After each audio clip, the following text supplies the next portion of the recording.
talking about healthcare budget, which we have started in the last class.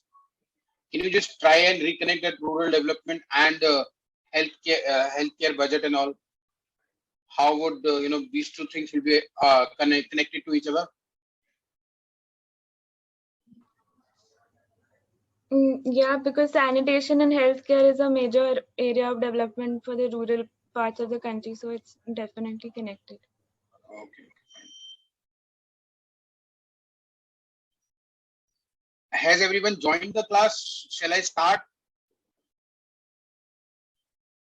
Or some people are left to join? Swaraj, Suraj, Sahitya, Esha, Devika, Ashutosh. Everyone can hear me? Yes, sir. Yes, sir. Yes, sir. Yes, sir. Okay. Yeah. So in the last class, I have told you to do some do some research or do some learning. Read about something I've told you. So have you done that? I told you to learn something about vaccination so that we can discuss it today. Anyone who has understood what vaccination is and all?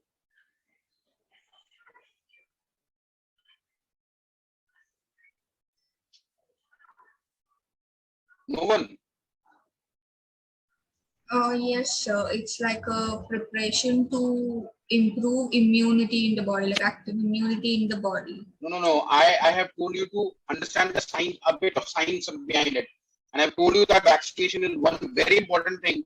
And it doesn't matter what course you are in, what course you are preparing. You should understand this vaccination because आज की date में सिर्फ vaccination की बात हो रही है और कुछ बात नहीं हो रही है. So you should have a good understanding about it. Anyone from any? Sir, basically, vaccination is an artificial process of creating immunity by injecting attenuated virus in the body of humans. Basically, attenuated is less active virus or partially dead virus in the body of humans, or some specific kind of protein which the virus holds in the body of humans via some agent. Okay, fine. Okay, fine, good. Anyone else who want to add to it, because this is a partial information? It helps in developing antibodies in the host, like the person, to fight against the disease. Okay, fine. So we'll discuss about today. What we are going to discuss specifically is about healthcare budget. कौन बनाता है? Who prepares the healthcare budget?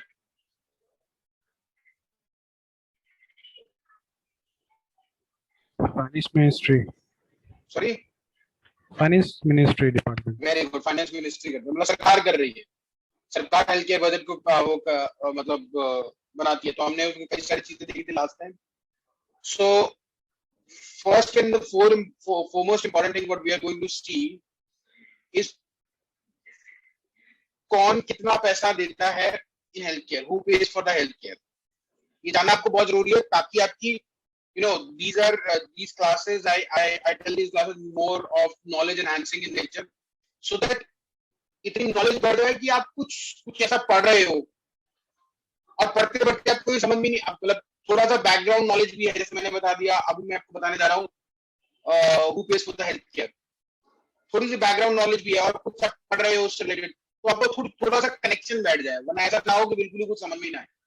So that's my motive कि आपको थोड़ा सा एक background knowledge दे दो, ताकि क्या है whenever you read the same thing तो आपको थोड़ा सा आइडिया ऑलरेडी लग जाए कि किस तरह से चीजें होती हैं. फाइन. तो I'll directly goes to who is paying for the India's healthcare. So can anyone help me in reading it out? Can anyone start reading it?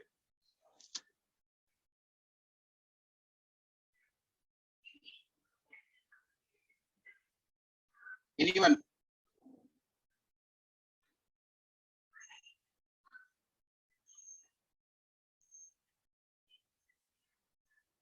Devika, Esha, Ashutosh, anyone who can read it out, please do the honors. Mitakshi, Payal, Sahitya, Priyanshu, कोई तो पढ़ो.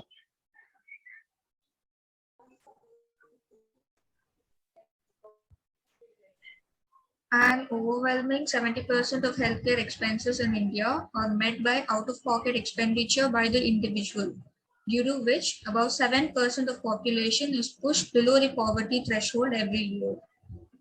Okay. So the very important thing is what it is talking about, that just a second.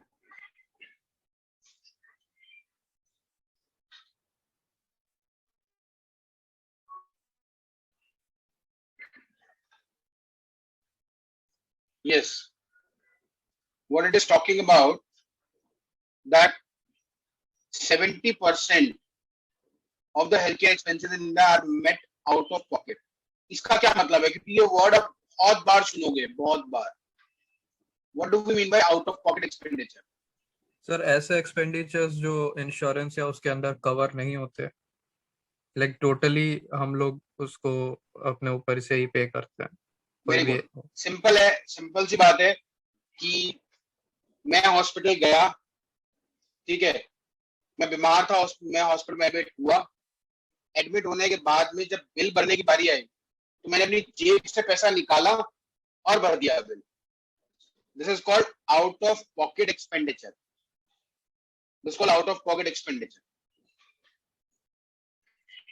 और क्या तरीके हो सकते हैं? और मतलब ट्रीटमेंट मैं ले रहा हूँ, इसका मतलब जब आउट ऑफ पॉकेट का मतलब ये है कि अपनी जेब से. मेरे को तो आज तक यही पता था कि अगर मुझे बाहर कुछ खाने, मैकडॉनल्ड्स में बर्गर खाने जाता हूँ अगर मैं, तो मैं अपनी जेब से पैसे दूंगा. ऑब्वियसली मेरे को तो आज तक यही पता था. तो ऐसा, इसका मतलब ये है कि ऐसा भी कोई मैकेनिज्म है जिसमें कि ट्रीटमेंट मेरा हो रहा है लेकिन उसका खर्चा कोई और दे रहा है, खर्चा कोई और उठा रहा है. ठीक है, वो कौन कौन से मैकेनिज्म है वो ही हमें जानना है. ठीक है, तो क्या होता है कि आउट ऑफ पॉकेट एक्सपेंडिचर हमने समझ लिया, अपनी जेब से पैसा निकाल के खर्च करते हैं. दूसरा इंश्योरेंस. इंश्योरेंस क्या चीज होती है? You need to understand this. Insurance very important. Insurance में क्या हुआ कि मेरा हॉस्पिटल जिसमें मैं ट्रीटमेंट लेने जा रहा हूं, और एक है इंश्योरेंस कंपनी. अभी मैं टीपीएस भी बताऊंगा आपको कि टीपीएस क्या चीज होती है, so that you have your understanding कि टीपीएस अलग चीज होती है, इंश्योरेंस अलग चीज होती है, हॉस्पिटल अलग होता है. और मैं आपको बिल्कुल कंप्लीटली. तो मैंने एक हेल्थ केयर इंश्योरेंस कंपनी के साथ में जस्ट वांटेड टू नो, मतलब आप लोगों को ये अंडरस्टैंडिंग है या मैं आपको बताऊं? क्योंकि ऐसा ना हो कि मैं इतना टाइम भी स्पेंड करूं और आपको पता है कि ऑलरेडी पता है वो चीज, तो कोई पॉइंट नहीं है उसको भी डिस्कस करने का.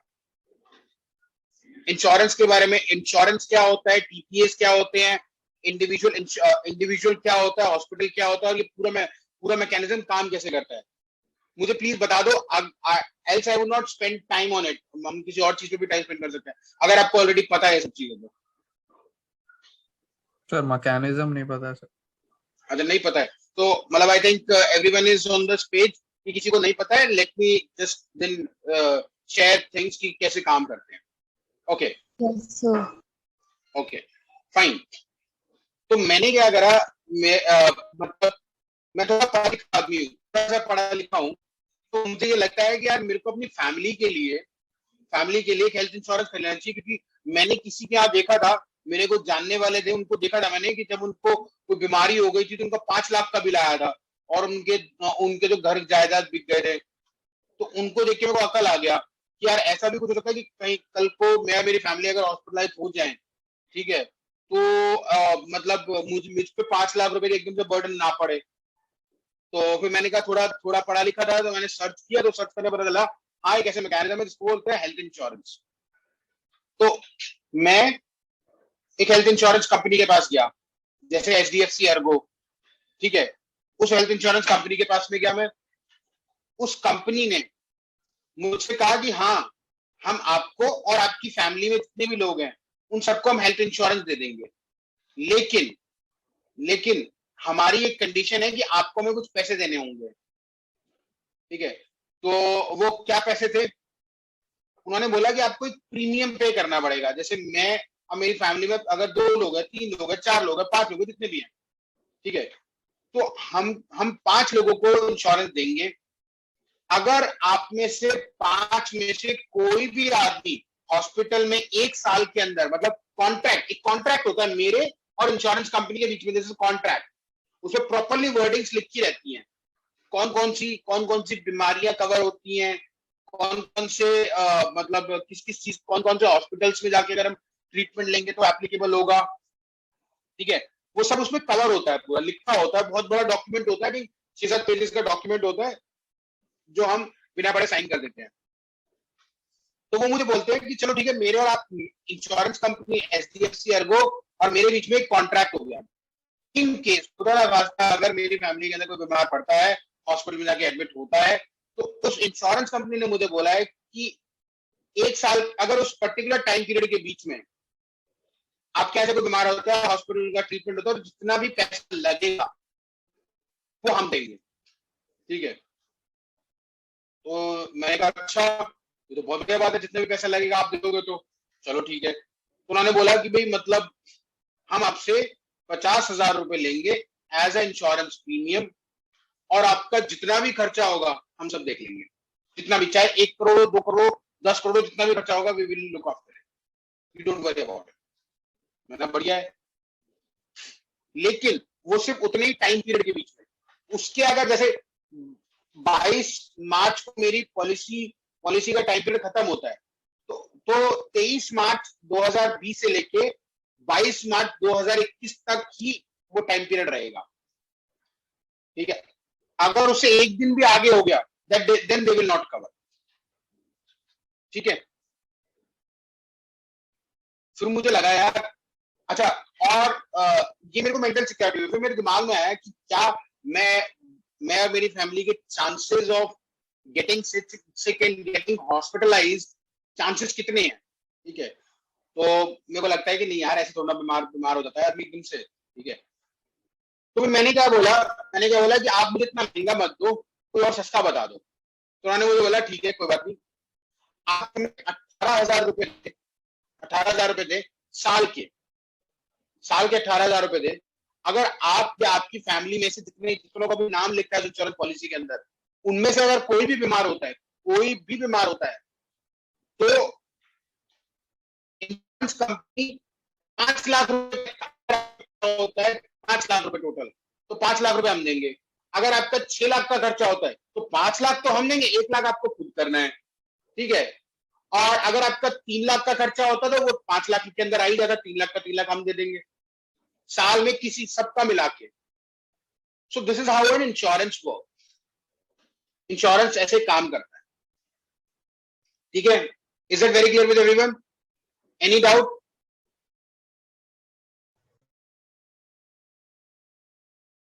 Any doubt? No, sir. Okay. तो जब ये मेरे और मेरे इंश्योरेंस कंपनी के बीच में ये कॉन्ट्रैक्ट हो गया, ठीक है, अब मैं HDFC, अब कितनी सारी कंपनीज हैं, कितनी, max Bupa health insurance, HDFC Ergo, पहले अपोलो म्यूनिच भी हुआ करती थी, तो फिर मर्ज हो गई वो, इतनी सारी कंपनीज हैं। तो मैं स्पेसिफिकली HDFC अर्गो के पास में क्यों जाऊंगा? मैं मैक्स बुपा का भी ले सकता हूँ, UHC United health care group का भी ले सकता हूँ, मैं किसी को भी ले सकता हूँ मैं, इजंट इट? तो मैं पर्टिकुलरली HDFC अर्गो के क्यों लूंगा मैं? तो सिंपल मार्केट की डिमांड एंड सप्लाई वाली बात है कि वो मुझे कितना सस्ता दे रहे हैं, ठीक है, और उनकी क्या रेप्यूटेशन है मार्केट में। ऐसा तो नहीं, इसको बोलते हैं क्लेम रेट, ऐसा तो नहीं कि भाई मतलब मैंने तो इंश्योरेंस ले लिया, जब अगर मेरे घर में से कोई फैमिली में से बीमार भी हो जाता है, हॉस्पिटलाइज भी हो जाता है, पैसा भी खर्च हो जाता है, और जब पैसा देने की बारी आती है तो वो कहते हैं नहीं तुमने तो ये नहीं बताया था, तुमने तो वो नहीं बताया था, तुमने तो ऐसा नहीं करा, तुमने तो ये नहीं करा, तुमने तो वो नहीं करा, और कोई ना कोई बहाना करके मेरा क्लेम रिजेक्ट कर देते हैं, क्लेम रिजेक्शन कर देते हैं। और उससे क्या होता है, मेरे को आई फेल्ट चीटेड, यार मैंने इतना पैसा भी लगाया, हर साल में उनको पैसे भी देता रहता था, ठीक है, और जब पैसे भरने की बारी आई उनके तो ऐसे मुकर गए, ठीक है। तो ये जो चीटिंग है इसको करने के लिए खत्म कि भाई मतलब एक एक्ट बना जिसका नाम है ensure IRDA, full form IRDA की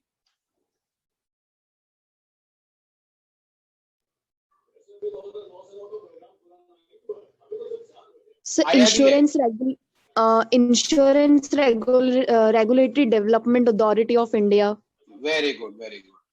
तो उसमें क्या हुआ, उसमें ये बात हुई कि भैया एक ना हम क्या करेंगे, मेरा और जो इंश्योरेंस कंपनी का जो अग्रीमेंट था उसके लिए हम एक थर्ड पार्टी को बैठाएंगे, उसका नाम होगा TPA, थर्ड पार्टी एडमिनिस्ट्रेटर, कि जब मैं या मेरी फैमिली अगर हॉस्पिटलाइज होते हैं तो मैं वो सारे डॉक्यूमेंट्स लाके कि भाई ये डॉक्यूमेंट्स हैं, ये डॉक्टर ने प्रिस्क्राइब करा, ये मेरे पॉलिसी डॉक्यूमेंट्स हैं, वो सारे डॉक्यूमेंट्स लाके मैं इस TPA कंपनी को दे दूंगा, ये जो पर्टिकुलरली TPA कंपनी है, और ये कंपनी सारे डॉक्यूमेंट्स को सही से पढ़ेगा, सबको देखेगा कि भैया हाँ ये चीज है, ये भी चीज ठीक है, ये भी चीज ठीक है। और मेरा कॉन्ट्रैक्ट कौन सी कंपनी के साथ होता है, HDFC अर्गो के साथ में। तो मैं क्या करूंगा, HDFC अर्गो, मैंने डॉक्यूमेंट अपने TPA को दिए, TPA ने कहा हाँ सब कुछ सही है, इनका क्लेम होना चाहिए, तो TPA उस इंश्योरेंस कंपनी को मेरे डॉक्यूमेंट्स भेज देगी कि भैया इनका क्लेम प्रोसेस करो, ठीक है, इनका इतना पैसा आ गया है, इनका मतलब इनका सब कुछ सही है, आप इनको पैसे दे दो, ठीक है। तो वो क्या करेगा, HDFC अर्गो मेरे को नहीं, हॉस्पिटल को पैसा दे देगा, मेरे फैमिली का जो हॉस्पिटलाइजेशन एक्सपेंसेस हुए थे वो सारे पैसे किसको दे देगा, हॉस्पिटल को डायरेक्टली, मुझे कुछ नहीं देगा, हॉस्पिटल को डायरेक्टली दे देगा। सो दैट मींस हॉस्पिटल का टाई अप होता है इंश्योरेंस कंपनी के साथ में, हॉस्पिटल का टाई अप होता है TPA के साथ में, हॉस्पिटल का इंश्योरेंस कंपनी के साथ भी टाई अप होता है, हॉस्पिटल का TPA के साथ में भी टाई अप होता है, दोनों का टाई अप होता है, एक दूसरे का सबका टाई अप होता है। तो हम हेल्थ केयर इंश्योरेंस में हेल्थ केयर इंश्योरेंस कंपनी होती है, TPA होता है, हॉस्पिटल होता है, और मैं होता हूं, और हम सब एक दूसरे से इंटरकनेक्टेड होते हैं, ठीक है। Anyone having any doubt in understanding of what TPA is? TPA का सिर्फ यही काम नहीं होता है कि भाई मतलब फ्रॉड बचाने के लिए, ये भी एक काम होता है, और भी काम होते हैं, लेकिन आपको मोटा मोटा समझाने के लिए मैंने आपको TPA इस तरह से बताया। Is that very clear with everyone or not? Yes, sir. Yes, sir. Was it interesting to know something new, या फिर you knew it? Because the more you interact, the better you will obtain my knowledge. तो मुझसे कुछ better आप जान पाओगे जितना आप बोलोगे।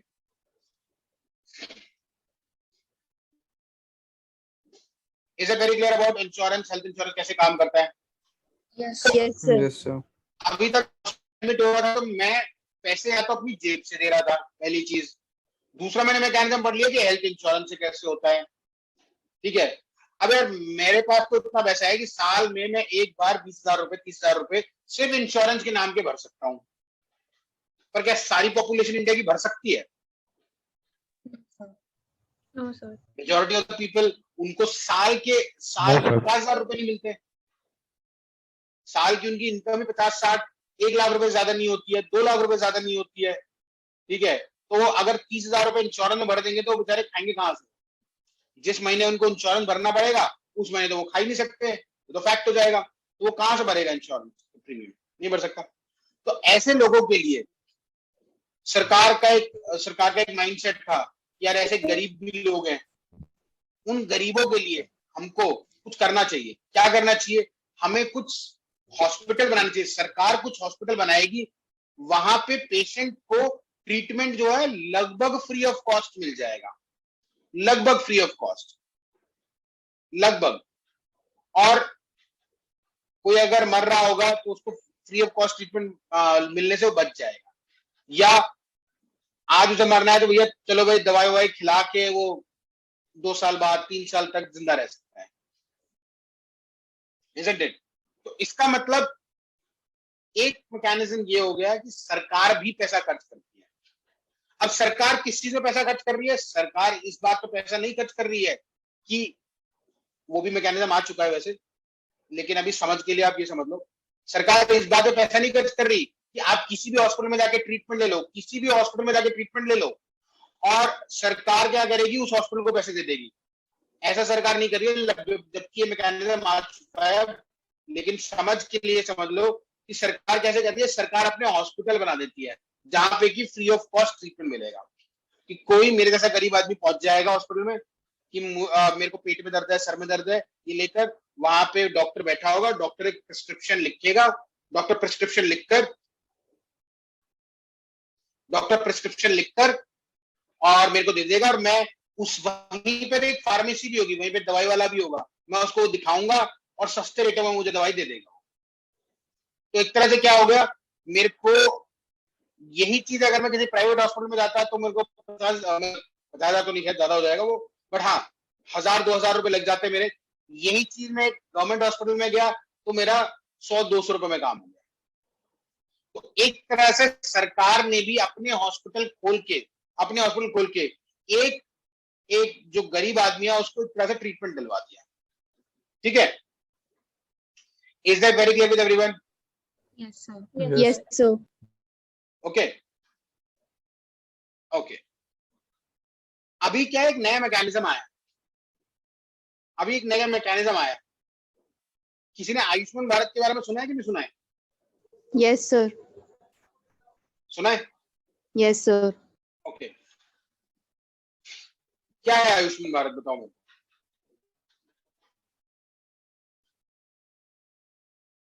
कोई आइडिया नहीं है सच में? Sir, sum of 5 lakh or something rupees, जिसमें कि हम किसी भी हॉस्पिटल में जाएं और आयुष्मान भारत कार्ड से ट्रीटमेंट करवा सकते हैं। Very good, very good.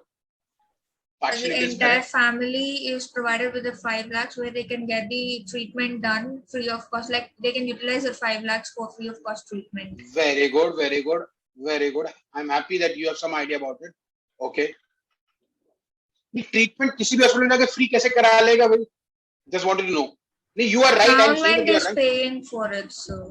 तो गवर्नमेंट किसको दे रही है पैसा? To the empaneled hospitals or the organizations directly. Very good, very good, very good. So I think you have this idea, a bit of the idea. मैंने एक बात की थी ना, अभी एक नया मैकेनिज्म आयुष्मान भारत का ला दिया गया है, उसमें सरकार ने वैसा आयुष्मान भारत वाली जो ऑर्गेनाइजेशन है उसको दे दिया है। अब आयुष्मान भारत में डॉक्टर इंदु भूषण जो उसके सीईओ हैं, उसके I met him personally several times. He's a wonderful person. So Ayushman Bharat को पैसा दे दिया सरकार ने, क्यों? क्योंकि आयुष्मान भारत में सारे डॉक्टर लोग बैठे हैं, अच्छे लोग बैठे हैं, जो कि ये देख सकते हैं कि भाई इस हॉस्पिटल में इस पर्टिकुलरली ट्रीटमेंट के लिए, जैसे आंख की सर्जरी हुई या सी सेक्शन हुआ, what is C section? Cesarean. Very good, caesarean section. कि भाई सी सेक्शन अगर होता है या कैटरेक्ट की सर्जरी होती है तो उस हॉस्पिटल में कितने का ट्रीटमेंट होगा, मतलब कितना खर्चा होना चाहिए एक आदमी का, तो वो अपने हिसाब से पहले से दिमाग में, क्योंकि डॉक्टर वगैरह बैठे होते हैं, फाइनेंशियल एक्सपर्ट भी होते हैं, वो सब लगाते हैं कि भाई 9,000 रुपए में एक सी सेक्शन का खर्चा आता है, ठीक है, 8,000 का खर्चा आता है और 1,000 रुपए उनको प्रॉफिट कर देते हैं। तो जो भी इम्पैनल्ड हॉस्पिटल होगा हमारे उस पर, hospital x is empanelled with Ayushman Bharat, तो any of the lady undergoing C-section in that hospital X and carries a Aadhaar card, so in that case hospital will take that Aadhaar card, hospital will take all those relevant documents from them, hospital will collect all the documents within the hospital, इनका prescription, उनका दवाई का खर्चा, ये खर्चा, वो खर्चा, वो सबके documents भेज देगा कहाँ? आयुष्मान भारत के पास में। Now Ayushman Bharat will check all the documents, whether the women who has undergone C-section was eligible Ayushman beneficiary or not. ठीक है, वो चेक करेगा, चेक करने के बाद में चलेगा हाँ भैया इन्होंने सारी सर्जरी सही से करी है, इसका है, तो वो 9,000 रुपए इनको उठा के दे देंगे। That's how the modus operandi of Ayushman Bharat is. सरकार ने रिसेंटली ये काम किया है, recently they have started this work.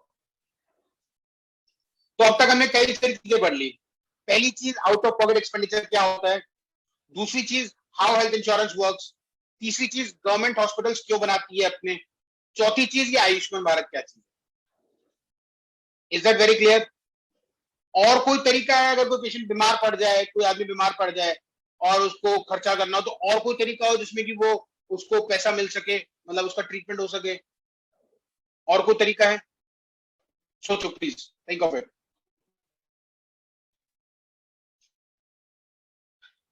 There is one more way. वो वर्कर्स के लिए कोई हॉस्पिटल रहता है I think. Sorry sorry, sir workers के लिए कुछ हॉस्पिटल रहता है आई थिंक, उनके लिए भी कुछ एक कार्ड होता है। हाँ वो ईएसआई का कार्ड होता है, एम्प्लॉय स्टेट इंश्योरेंस का कार्ड होता है, बेसिकली वो सरकारी है एक तरह से। मतलब उसमें भी क्या है कि सरकार ने क्या करा, जो भी आदमी एक फैक्ट्री में काम कर रहा है, उस फैक्ट्री के ओनर को बोला कि भैया इन सबके इंश्योरेंस के, हेल्थ इंश्योरेंस के नाम पर हमको तो पैसा दो, और उस पैसे का इस्तेमाल करके उन्होंने ईएसआई का हॉस्पिटल बना दिया, एम्प्लॉय स्टेट इंश्योरेंस का हॉस्पिटल बना दिया। ये समझ लो, चलो तुमने अच्छा उठा दिया। हाँ, सरकार जो है वो ये बोलती है, मैंडेट करती है कि हर ऑर्गेनाइजेशन को अपने एम्प्लॉयज को, जो भी उनके पेरोल पे, उनके रजिस्टर में नाम चढ़ा हुआ जितने एम्प्लॉयज का, उन सबका हेल्थ इंश्योरेंस मैंडेटरी कर रखा है कि उनको बनवाना ही बनवाना है। और उसके लिए पेमेंट कौन देगा? उसके लिए पेमेंट वो ऑर्गेनाइजेशन देगी, ठीक है। So that is called employ state insurance. मतलब एक तरह से क्या होगा, वो करना ही करना है। तो अब बहुत सारे ओनर्स होते हैं, उन्हें पता ही नहीं होता कि भैया ये क्या चीज है, तो वो क्या करते हैं, वो पैसा जो है उन सबके नाम का इंश्योरेंस कंपनी को देते हैं, सॉरी सरकार को दे देते हैं। सरकार ने उस पैसे का इस्तेमाल करके ईएसआई के हॉस्पिटल बना दिए, ईएसआई का हॉस्पिटल बना दिया। तो अगर उनकी फैक्ट्री में कोई बीमार होता है, कुछ भी होता है, तो जो उनके एम्प्लॉयज है उन सबको ईएसआई का कार्ड दे दिया जाएगा। वो कार्ड लेके उस ईएसआई हॉस्पिटल में जाके ट्रीटमेंट ले लेंगे। इसको बोलते हैं एम्प्लॉय स्टेट इंश्योरेंस स्कीम, ईएसआईएस। सुना होगा आपने ESI hospital and all. Is that Yes, clear, sir. or do Yes, I sir. need to explain you furthermore? Clear, sir. Is it interesting to know that how it all works? You know why I'm giving you this background knowledge? Again, I'm telling you the same thing, that when you start reading this ESI, if in any context it comes in front of you, so that you have a brief idea about what is ESI is, what ESIS is. Yes, sir. Okay, Yes, sir. fine. Any other way कि एक patient के treatment का पैसा दिया जा सके, और कोई तरीका? तो इनफॉर्मली सोचो। बोरो करके पे कर सकते हैं। हाँ, तो वो आउट ऑफ पॉकेट ही हो गया ना, चाहे बोरो करके करो, अल्टीमेटली उसको चुका तो है ही ना, जेब से ही जा रहा है, बेसिकली आउट ऑफ पॉकेट ही हो गया वो भी। और बताइए प्लीज। एक और मैकेनिज्म है अभी, चलो एक सिंपल बात है, और मैं आपको एक थॉट प्रोसेस देता हूँ कि सपोजिटली थोड़ा सा सोचो कि आपकी फैमिली में, आपके रिलेटिव में, आपके घर की नौकरानी बीमार हो जाती है, वो हॉस्पिटल में एडमिट हो जाती है, उसके पास पैसे नहीं है, तो आप उसके लिए पैसे का कैसे कैसे जुगाड़ कर सकते हैं। बहुत सारी स्कीम्स चल रही होती हैं, ठीक है, स्कीम्स के बारे में हमने पढ़ लिया कुछ, ठीक है, और भी कुछ तरीका हो सकता है।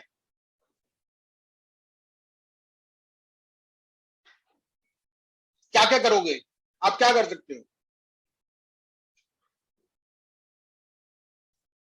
चलो let's not waste time on it. NGOs का नाम सुना है? एनजीओस का? Yes, sir. ठीक है, कुछ एनजीओ ऐसी होती हैं जो पेशेंट के ट्रीटमेंट को फाइनेंस करते हैं।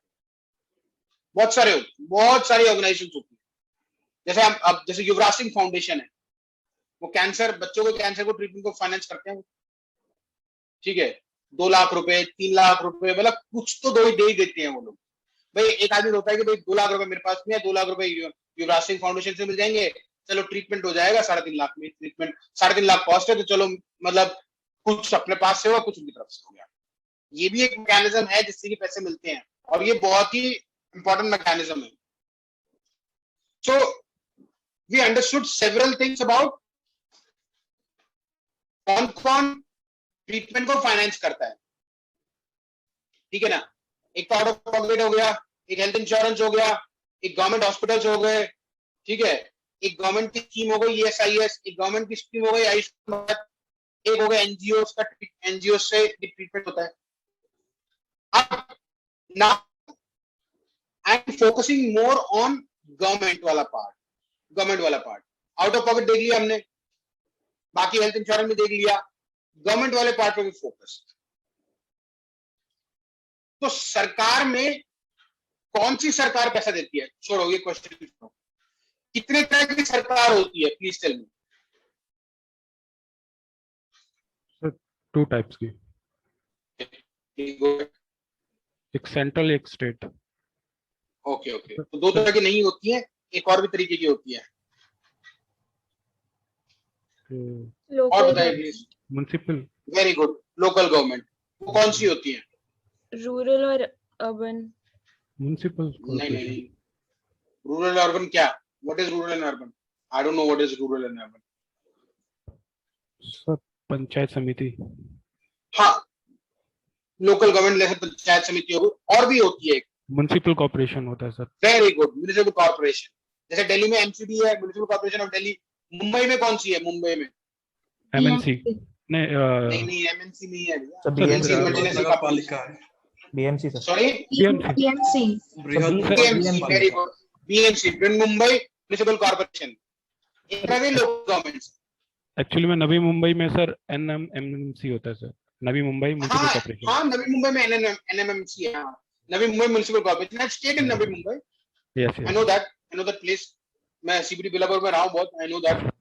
मैं वाशी से हूँ. अच्छा. You staying in Vashi? Yes. Vashi is the heart of Navi Mumbai. Yeah. Okay, I really like Vashi. Yeah.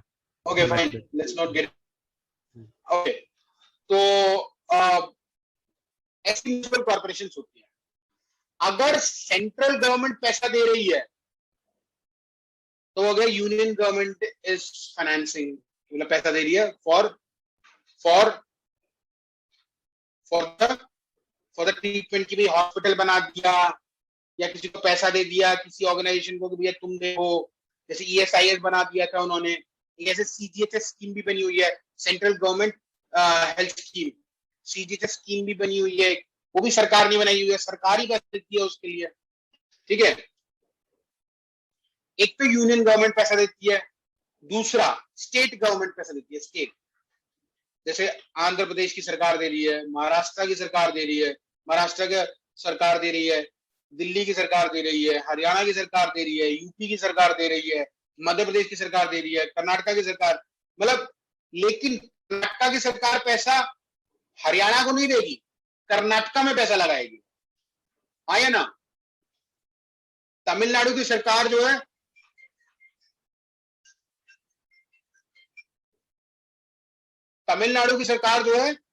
वो तमिलनाडु में देगी. तो एक स्टेट के पास में 2 तरह का पैसा आ गया. एक जो सेंट्रल गवर्नमेंट दे रही है और दूसरा जो स्टेट गवर्नमेंट दे रही है हेल्थ के लिए. 2 तरह का हो गया. ठीक है. ऐसे ही महाराष्ट्र में भी होगा, एक जो सेंट्रल गवर्नमेंट पैसा दे रही है और दूसरा.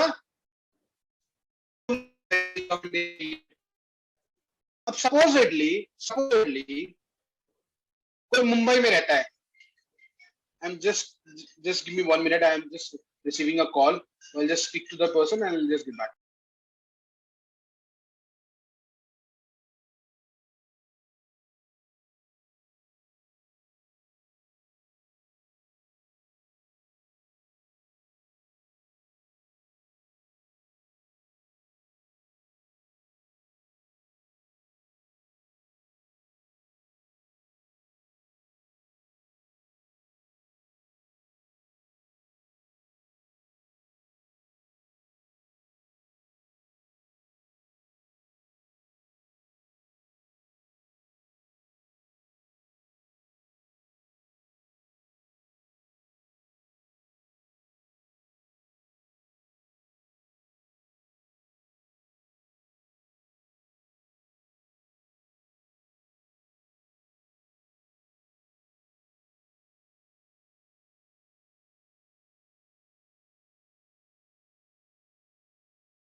anytime.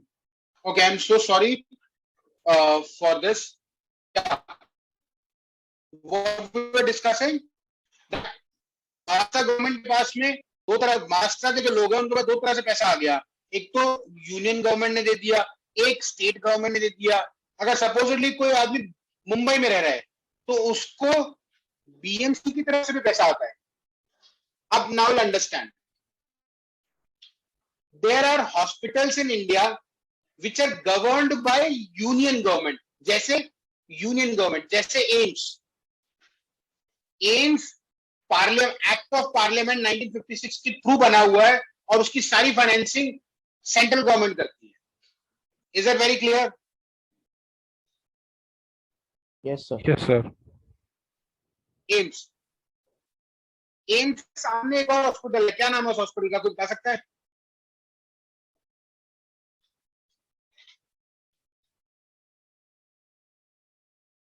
अच्छा, I think most of you are not from Delhi. So what did you ask? So what's the I asked, AIIMS के सामने एक और हॉस्पिटल है, वो कौन सा है?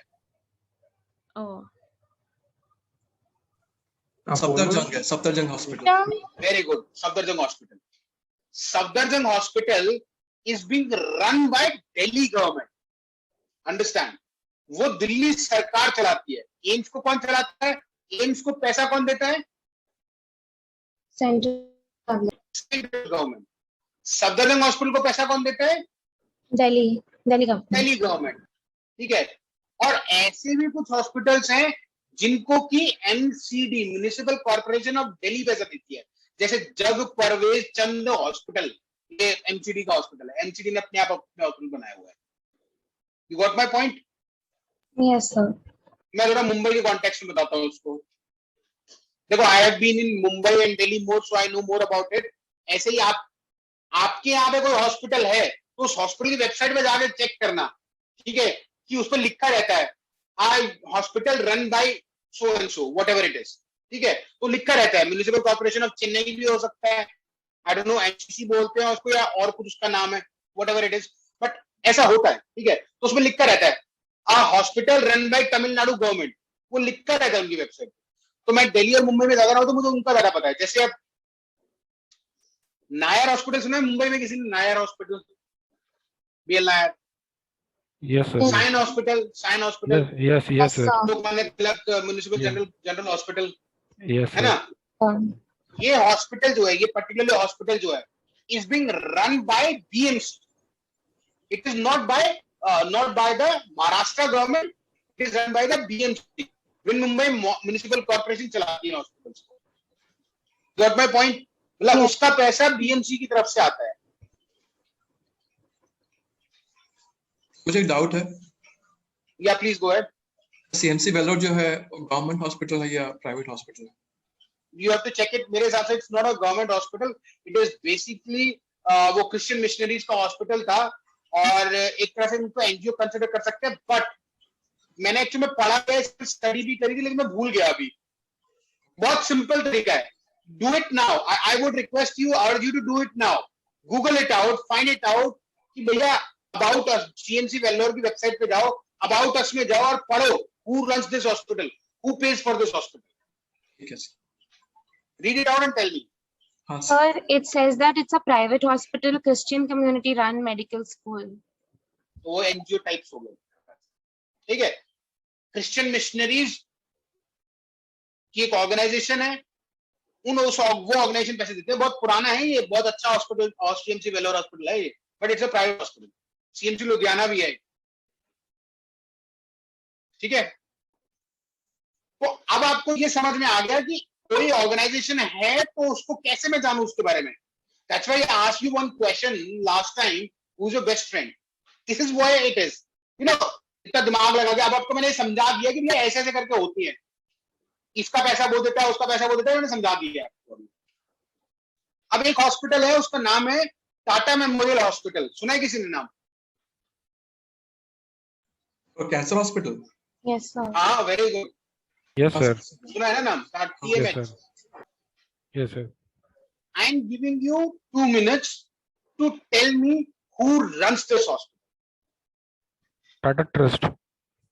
अरे भैया नहीं पढ़ो, पहले पढ़ लो, देखो, मैंने इसलिए बोल रहा हूँ देखो उसको।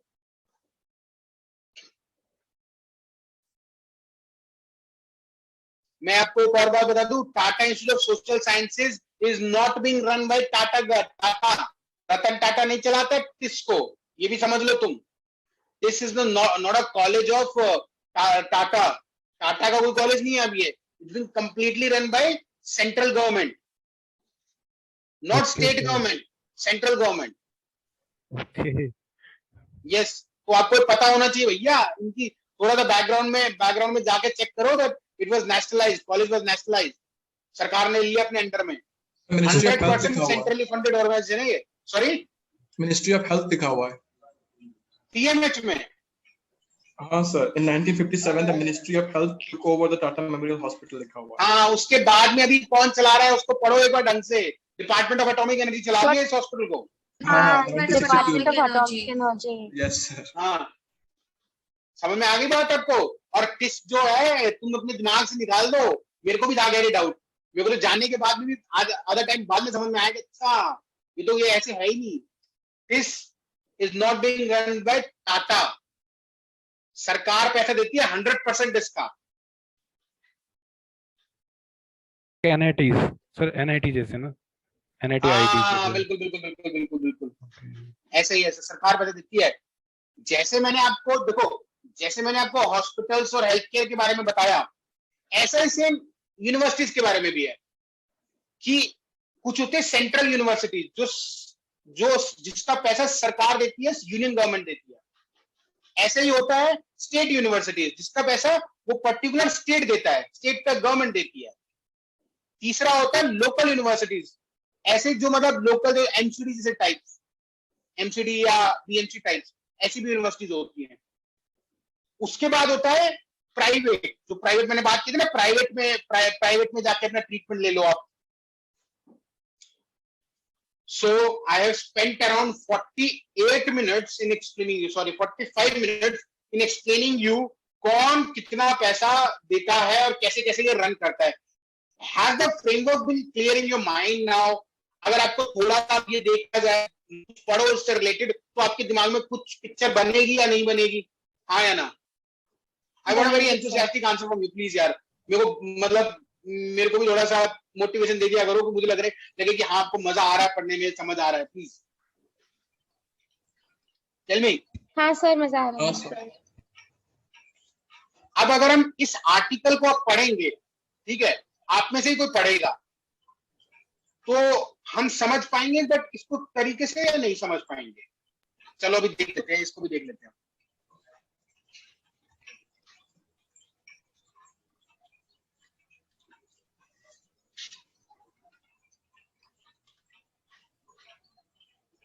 ओके, चलो start reading.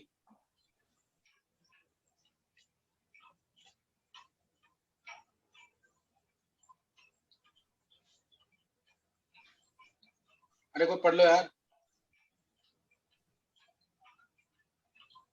कीर्ताना, can you please start reading this? Yes sir, can you I can't hear you properly because your voice is cracking.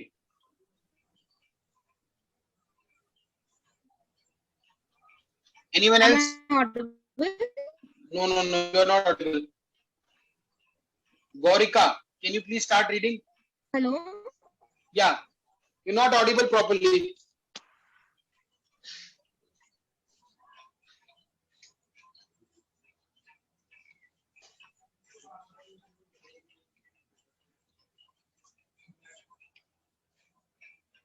Gaurika, can you please start reading this? Hello sir, am I audible? Yes, you're audible, but you're very less audible. I'm so sorry. Is this better now? Is it better? Yes, yeah, this is better now. Tell me, please go ahead reading. Yeah. The Union Cabinet recently approved the launch of the National Health Protection Mission, which was announced during a budget 2018-19. The mission aims to provide a cover of 5 lakh rupees per year to about 10.7 crore families belonging to poor and vulnerable populations. The insurance coverage is targeted for... Hold on. Sorry. What do we mean by poor and vulnerable population? मैं एक बात बता दूं, इसमें जा रहे हो ना तो इन्हीं लोगों के यही लोग हैं जिनके बारे में तुम्हें कुछ सोचना है, करना है, इन्हीं लोगों के लिए करना है जो तुम्हें करना है, ठीक है? तो ये वर्ड अपने दिमाग में बैठा लो, पुअर एंड वल्नरेबल पॉपुलेशन. जितना अपने एसेज में ये वर्ड्स लिखोगे, ठीक है, जैसे poor and vulnerable population, under served population, you know, ये बड़ा ही टिस्ट लोगों को बड़ा अच्छा लगता है ये सुनने में ना. हाँ, पुअर एंड वल्नरेबल. कोई गरीबों के बारे में बात करे तो टिस्ट वालों को बड़ा अच्छा लगता है सुनने.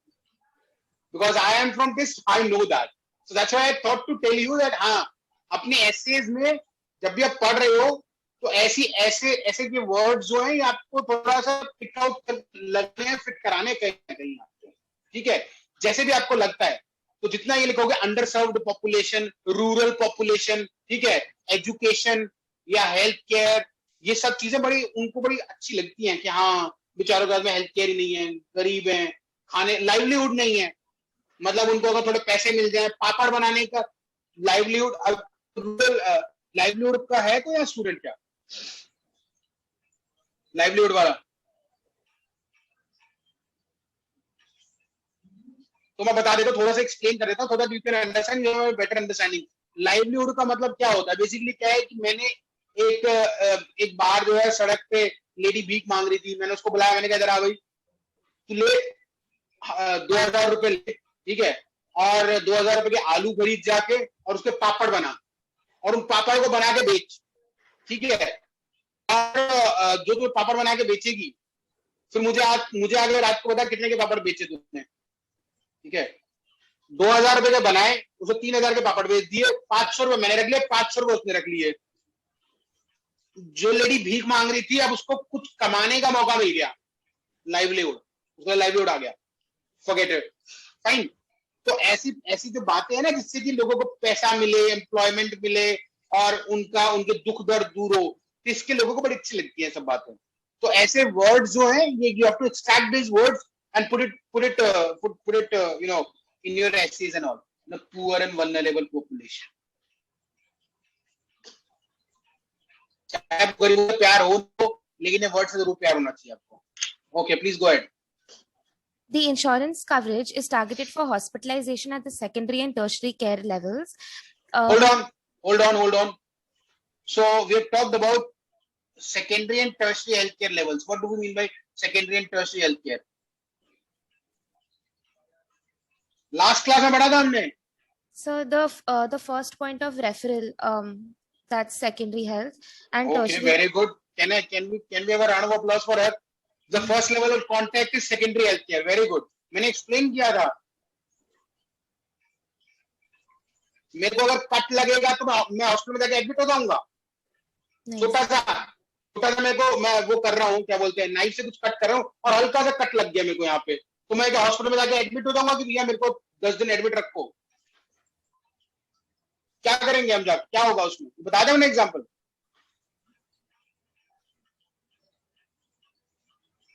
Please tell me.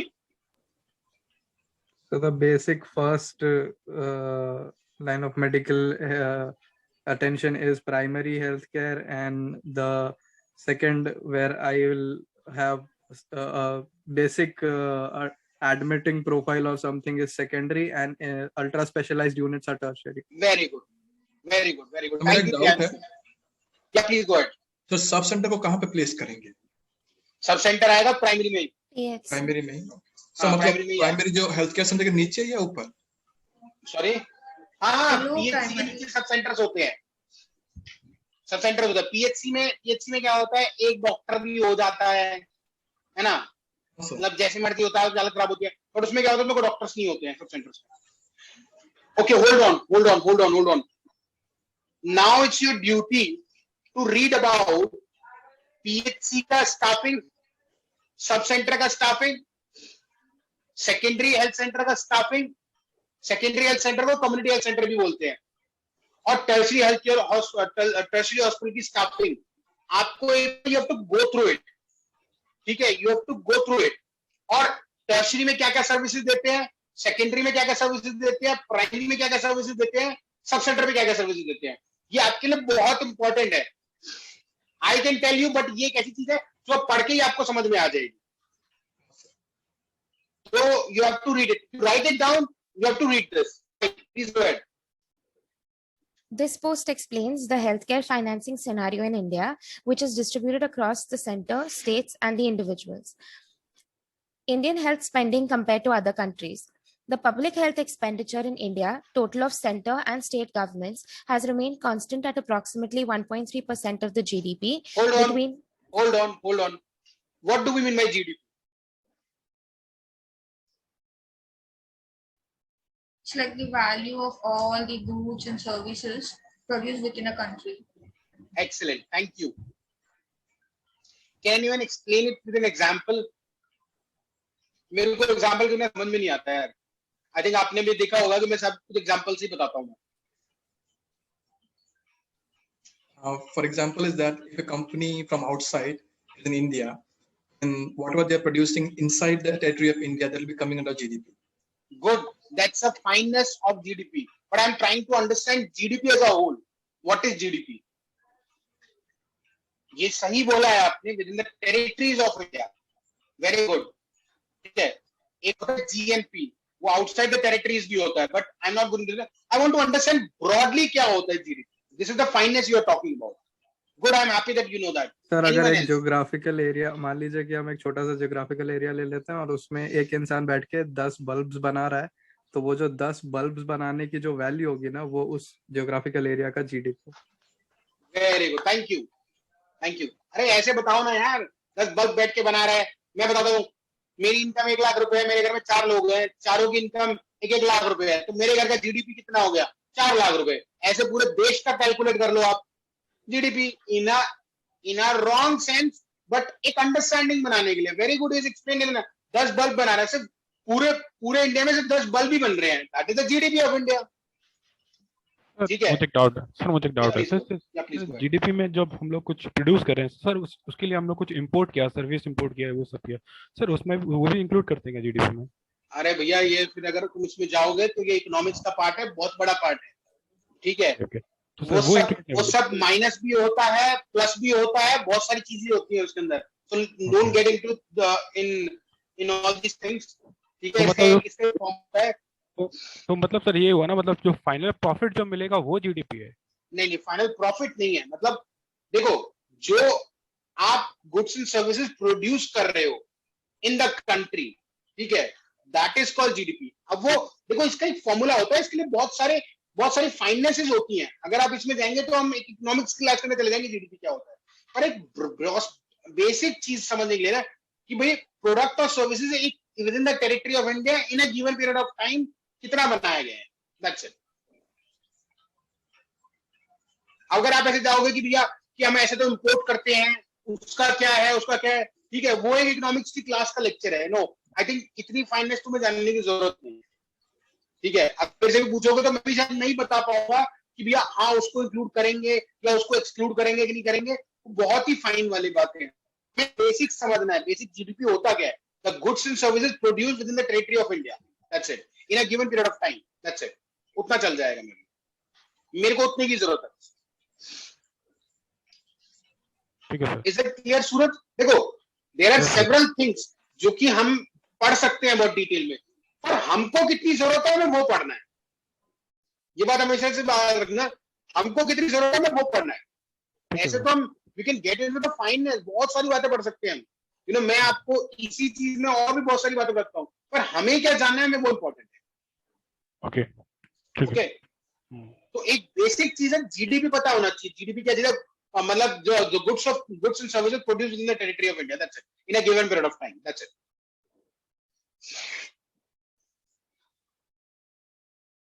अब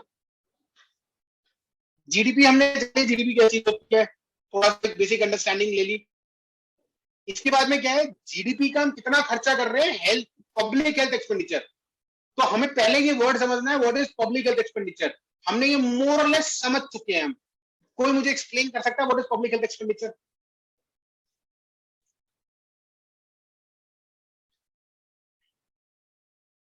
वर्ड को ब्रेक करो और बताओ प्लीज।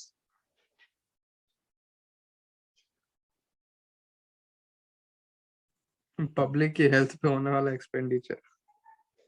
ओके, तो इसको तीन में कर सकते हैं। पब्लिक हेल्थ एक्सपेंडिचर, 3 वर्ड हो गए।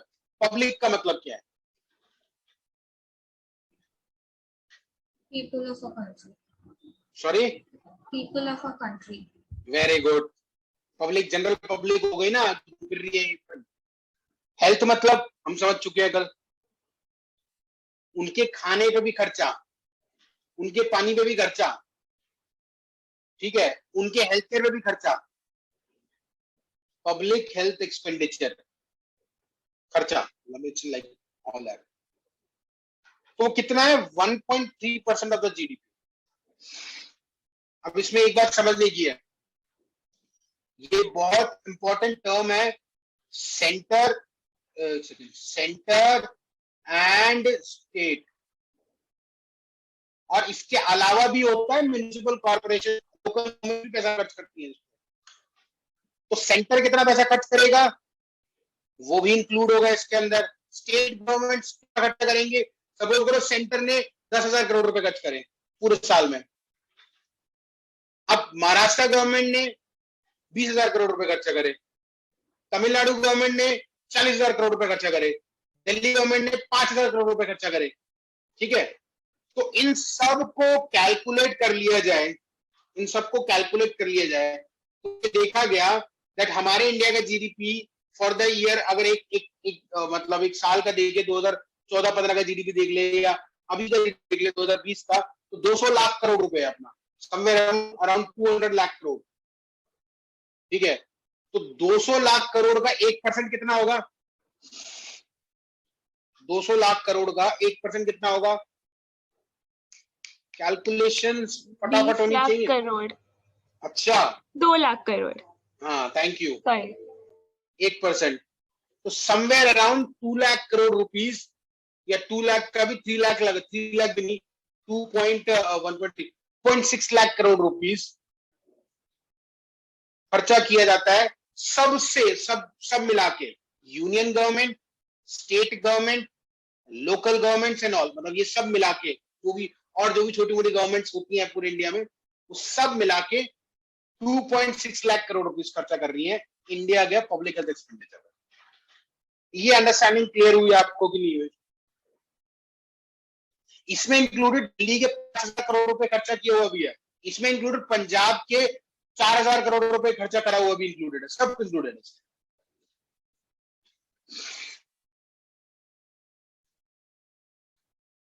Is it very clear? Yes, sir. Shall we go ahead? Please start reading this. So we stopped here, huh? So approximately 1.3% of the GDP between 2008 and 2015, and increased marginally to 1.4% in 2016-17. This is less than the world average of 6%. Note that the National Health Policy 2017 proposes to increase this to 2.5% of GDP by 2025. Hold on. क्या national 2017 ने क्या बोला था कि हमको 1.3% of GDP जो public health expenditure India में total है, इससे बढ़ा के हमें 2.5% ऑफ जीडीपी करना है, ठीक है। अब अपने दिमाग में 2 लाख करोड़ को लगा के अपने दिमाग में आप पिक्चराइजेशन करो कि पहले हम 200 लाख करोड़ रुपए जब हमारा जीडीपी था तो हम 2.6 लाख करोड़ कर रहे थे जब और अगर हम आज की बात करें तो मतलब 200 लाख करोड़ के हिसाब से 2.5% में कितना हो जाएगा? लगभग कैलकुलेट, 200 लाख करोड़ का 2.5%।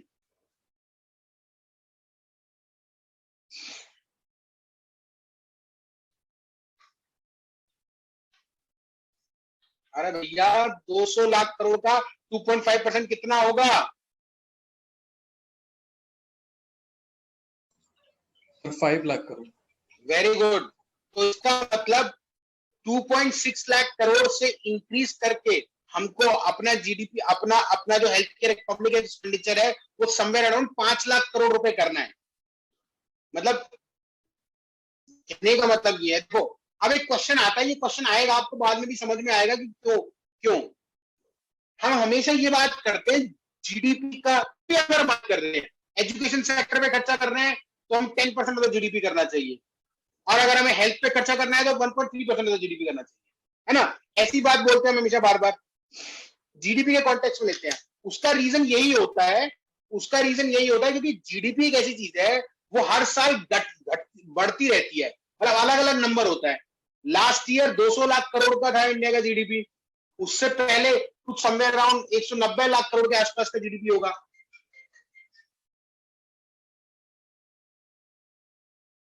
Is that very clear? Yes sir.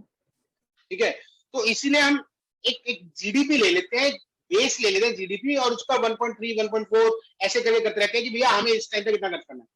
मैं आपको 200 लाख करोड़ की एक फिगर बता रहा हूँ 2020 के हिसाब से, ठीक है, उस हिसाब से, लेकिन ये हर साल चेंज होती रहती है। इसीलिए क्या है कि हम हर साल की चेंजिंग फिगर पर तो लगाएंगे नहीं, है ना? इसलिए ठीक है, is it clear with all of you or not? Yes sir. Confuse तो नहीं हो रहे हो? ऐसे तो नहीं कंफ्यूजन हो रहा, कोई क्वेश्चन हो रहा आपका दिमाग में? Please ask me that question please.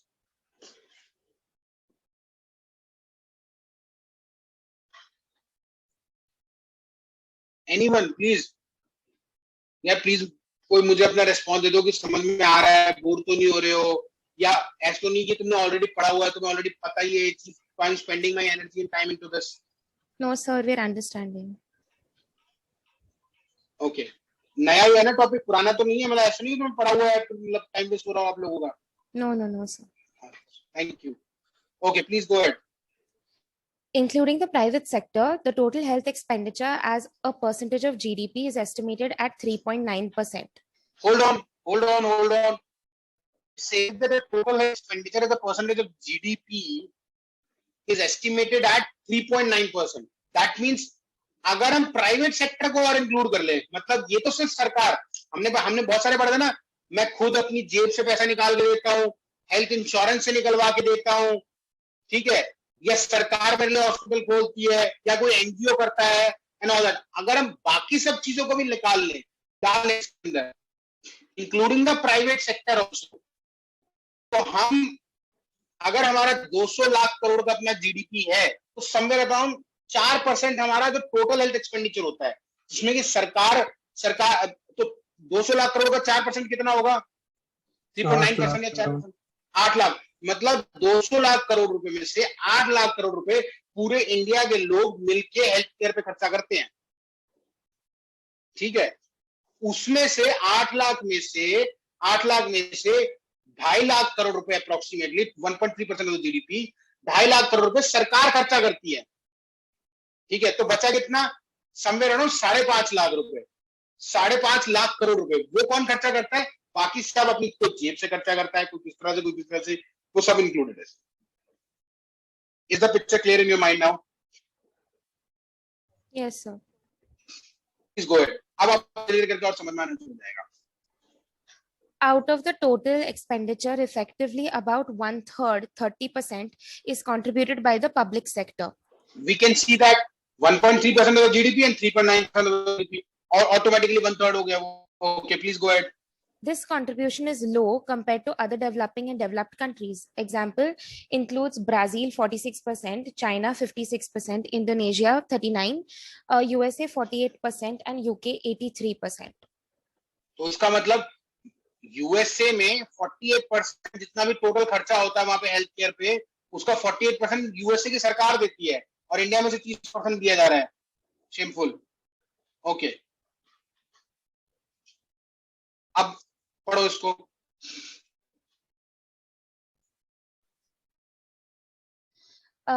The consumer pays out of his own pocket. Given the private split of healthcare expenditure, it is quite clear that it is the private expenditure which dominates. That is, the individual consumer bears the cost of his or her own healthcare. Let's look at it further let's look at a further disaggregation of public spending and private spending to understand this. In 2018-19, the Ministry of Health and Family Welfare received an allocation of 54,600 crores, an increase of 2% over 2017-18. The National Health Mission (NHM) received the highest allocation of 30,130 crores and constitutes 55% of the total ministry allocation. Despite a higher allocation, NHM has seen a decline in the allocation vis-a-vis 2017-18. Interestingly, in 2017-18, expenditure on NHM is expected to be rupees 4,000 crores more than what has been estimated earlier. This may indicate a greater capacity to spend than what was earlier allocated. A similar trend is exhibited at the overall ministry level, where the utilization of these allocated funds has been over 100% in the last 3 years. Okay, fine. Now, read this table very carefully, very carefully. इससे तुम्हें बहुत सारी चीजें समझ में आ जाएंगी. ठीक है, रीड दिस. अब देखो, मेजर हेड्स बताए हुए हैं. एनएचएम को पैसा मिला, नेशनल हेल्थ मिशन को. इसमें भी दो तरह की चीजें हैं. एनआरएचएम है, एनयूएचएम है, छोटे मोटे ऑटोनोमस बॉडीज. मैंने बताया सरकार के हैं, सेंट्रल गवर्नमेंट के ऑटोनोमस बॉडीज. प्रधानमंत्री स्वास्थ्य सुरक्षा योजना एक बनाई हुई है इन्होंने, उसमें भी सेंट्रल गवर्नमेंट पैसा दे रही है. National ads and STD control. अब आपको ये देखना है कि कौन इसको पैसा देता है. इसको गवर्नमेंट पैसा देती है, बट मैं आपको बता रहा हूं कि आपको ये देख के समझना है कि कौन पैसा देता है. आरएसबीवाई, राष्ट्रीय स्वास्थ्य बीमा योजना. ठीक है, इसको कौन सी गवर्नमेंट पैसा देती है? पहले इसको देती थी मिनिस्ट्री ऑफ लेबर, अब इसको मिनिस्ट्री ऑफ फैमिली वेलफेयर पैसा देती है. ये आपको देखना है, आपको ये थोड़ा बहुत दिमाग में रहना चाहिए. इसको गूगल इट आउट, विकिपीडिया में थोड़ा बहुत पढ़ोगे, वो इंट्रोडक्शन वाला पार्ट पढ़ोगे, उसके थोड़ा बहुत समझ में आने लग जाएगा आपको.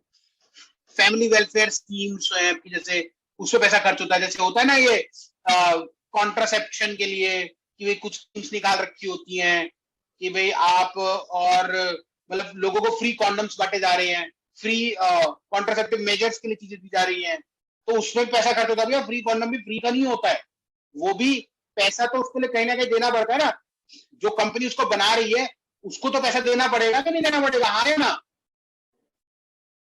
वो जो पिल्स होती है, निरोध की पिल्स होती हैं, ठीक है, या एजुकेशन प्रोग्राम कि भैया औरतों को बैठ के समझाना कि ये 2 ही बच्चे करने हैं, मतलब 2 है घर की शान, उससे है उससे ज्यादा है तूफान. अरे भैया, ये सब के लिए कोई आदमी बैठा है, सोच रहा है कि ऐसा हम स्लोगन बनाएंगे ताकि लोगों को समझेगा, तो उस आदमी को भी तो सैलरी दी जाएगी. तो ये वो वाला एलोकेशन है. समझ में आई है बात आपको? Yes, sir. Yes, sir. So all these allocations, अब अगेन तुमको ये नहीं पढ़ना कि कौन किसको कितना पैसा दे रहा है, तुम्हें ये समझना है अच्छा एनएचएम को पैसा मिलता है, अच्छा उसमें भी एनआरएचएम अलग है, एनयूएचएम अलग है, अदर्स अलग है. ये अदर्स क्या चीज है? I google it out. Autonomous bodies, AIIMS का एक एक्ट ऑफ पार्लियामेंट से बना हुआ है, तो उसको कौन सरकार पैसा देती है, ये सब. तो इनकी इंट्रोडक्शन में पढ़ोगे तो काफी चीजें आपको समझ में आ जाएंगी. ठीक है, आई encourage you to read, come back to me if you have any doubt. मेरे पास डायरेक्टली डाउट लेके मत आओ. I will tell you, Google it out, find it out.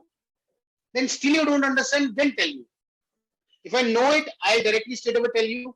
If I don't know it, I will say give me one day, I'll get back to you and tell you the answer. That's how your approach should be.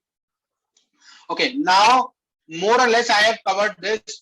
ये बाकी सब चीज ना आपको खुद से पढ़नी है, आप खुद से पढ़िएगा इसको. ठीक है, कुछ ना कुछ आपको धीरे धीरे करके कुछ ना कुछ नई बातें समझ में आएंगी. ठीक है,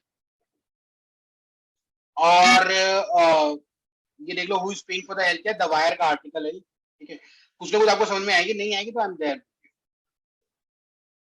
Sir, could you share this link with us, please? Oh, you will not find it anywhere in this world. मैंने बोल दिया द वायर का आर्टिकल है, गूगल करने की सलाह भी लगा लो ना. Who is paying for the Indian health care, इतना ही लिख लो. ठीक है, तो पहला लिंक आ जाएगा. Okay sir, if you want, अगर इतनी स्पून पुडिंग चाहते हो तो मैं वो भी कर दूंगा, कोई बात नहीं, मुझे फर्क नहीं पड़ना, मुझे तो वैसे भेजना ही है तुमको. That's what I'm saying. Art of Googling. You should learn art of Googling.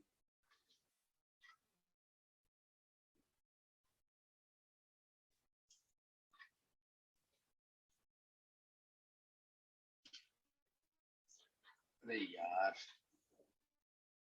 तो हमने लास्ट टाइम क्या पढ़ लिया था, ये स्वास्थ्य भारत योजना, वैक्सीनेशन से रिलेटेड बात पढ़ रहे थे पहले हमने, ये पढ़ लिया। Who all spends in health care, ये हमने पढ़ लिया है। Sources of health care expenditure, ये भी पढ़ लिया है हमने। Local body funds, other revenues, union government fund, state government fund, house hold revenue से पैसा आता है, ये पढ़ लेना उसके अंदर। अच्छा, ये भी अच्छी चीज है, ये आप देख लेना कि भाई जो अपनी जेब से खर्चा करते हैं उनका किस किस चीज में खर्चा होता है, कहाँ उनका पैसा खर्चा होता है। अधिकतर खर्चा उनका 52% मेडिसिन पे होता है, 22% प्राइवेट हॉस्पिटल में एडमिट होकर वहां पे जो ट्रीटमेंट लेते हैं उसका खर्चा होता है, 10% उनके टेस्ट वगैरह पे खर्चा होता है, 8% उनको एम्बुलेंस इधर से उधर लेके जाना है, उधर से उधर लेके जाना है, ये वो करना है, उस पर खर्चा होता है, 5% उनका क्लिनिक पे खर्चा होता है कि पहले तो वो एक क्लिनिक पे जाएगा कि डॉक्टर साहब मेरे दांत में दर्द हो रहा है, मेरे सर में दर्द हो रहा है, मेरे पेट में दर्द हो रहा है, ऑल दैट, 5% वहां खर्चा होता है। अगर वो गवर्नमेंट हॉस्पिटल में भी जाते हैं तो गवर्नमेंट हॉस्पिटल में भी खर्चा होता है। गवर्नमेंट हॉस्पिटल में कंप्लीटली फ्री ऑफ कॉस्ट नहीं होती है चीजें। क्यों ऐसा क्यों होता है कि गवर्नमेंट सरकार फ्री ऑफ कॉस्ट नहीं कर रही? क्यों मतलब थोड़ा बहुत भी पैसा क्यों ले रही है वो? Any answer? बहुत ही लॉजिकल आंसर है इसका। Anyone can give it a try. Why government hospital में क्यों खर्चा होगा किसी पेशेंट का, जबकि गवर्नमेंट तो सरकार चला रही है, तो सरकार को फ्री ऑफ कॉस्ट देना चाहिए। तो खर्चा जो है मेडिसिन के लिए, फ्री मेडिसिन जो प्रोवाइड किया जा रहा है, नॉट ओनली मेडिसिन भी है, नहीं, नॉट ओनली मेडिसिन के अलावा भी खर्चे होते हैं वहां पे। आप रजिस्ट्रेशन कराओगे उसके भी खर्चे होते हैं। Sorry, also the equipment, sir. Very good. लेकिन इक्विपमेंट का खर्चा सरकार खुद लाके देगी ना। इक्विपमेंट, पेट स्कैनिंग की मशीन, एमआरआई की मशीन वो खुद लाके देंगे। आप ये पूछ रहे हैं कि आउट ऑफ पॉकेट एक्सपेंडिचर 3% क्यों है गवर्नमेंट हॉस्पिटल में? हाँ, मतलब एज एन इंडिविजुअल अगर मैं गवर्नमेंट हॉस्पिटल जा रहा हूँ तो मुझे अपनी जेब से 3% पैसा निकाल के देना पड़ता है। तो मैं अपनी जेब से अगर पैसा ही खर्चा कर रहा हूँ तो उसमें फ्री क्या हुआ? मुझे तो फिर भी खर्चा करना पड़ रहा है, चाहे वो कम ही खर्चा है, लेकिन क्यों करना पड़ रहा है मेरे को खर्चा भी? Maintenance cost. अरे मेंटेनेंस भैया, एक बात बताओ, अगर मेरे 5 रुपए की कंसल्टेशन हो रही है तो मेंटेनेंस कैसे निकल जाएगी 5 रुपए में? खुद भी सोचो यार, अंडरस्टैंडिंग। 5 रुपए की कंसल्टेशन पेपर बनता है, 10 रुपए का, 20 रुपए का, क्या भी 10 रुपए आपको देने हैं, 20 रुपए देने हैं, तो 10 रुपए में कोई पेपर का भी खर्चा नहीं आ पाएगा 10 रुपए में। तो सारा खर्चा सरकार देती है, लेकिन एक नॉमिनल चार्जेस उनसे लिए जाते हैं। गिविंग यू द हिंट, एक नॉमिनल चार्जेस उनसे लिए जाते हैं। क्यों? सोचो क्यों? एथिकल रीजन होता है वैसे। नॉमिनल में हिंट है, तो नॉमिनल चार्जेस लिए जाते हैं। क्यों? सर मैल प्रैक्टिसेस ना हो इसीलिए नॉमिनल चार्जेस लिए जाते हैं।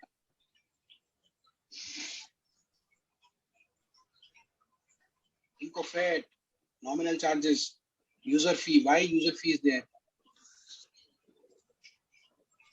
अरे भैया, अगर ये चार्जेस नहीं होंगे, 10 रुपए का रजिस्ट्रेशन का पेपर नहीं होगा, तो हर आदमी जिसको कि अगर छींक भी आई एक बार तो हॉस्पिटल के अंदर पहुंच जाएगा वो।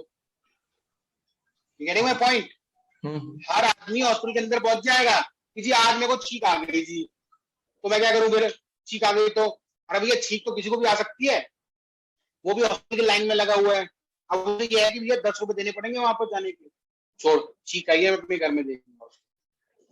खांसी हुई मेरे को एक बार, ठीक है, इसीलिए यूजर फी का कॉन्सेप्ट लेके आया, ताकि क्या हम लिमिट कर सके जिनको भी जरूरत है कोई आदमी हॉस्पिटल के अंदर आए। You got my point? ताकि उनको ये रहे कि कुछ तो खर्चा वहां पे भी होगा। अगर मैं हॉस्पिटल में एडमिट होता भी हूँ तो ऐसा नहीं है कि मतलब फ्री ऑफ कॉस्ट ही सब कुछ हो जाएगा। ओपीडी, अब ओपीडी में तो कोई भी आ सकता है कि जी मेरे को कल कान में से थोड़ा सा वो निकला, क्या बोलते हैं, मैल निकला मेरे कान में से, तो क्या हो गया? तो सबके निकलता है। अब वो उस बात के लिए लाइन में खड़ा है, डॉक्टर के पास पहुंचेगा, मतलब हर आदमी घुस जाएगा अगर फ्री ऑफ कॉस्ट होगा। I hope you understood my point. Yes, sir. So user fee, क्या please?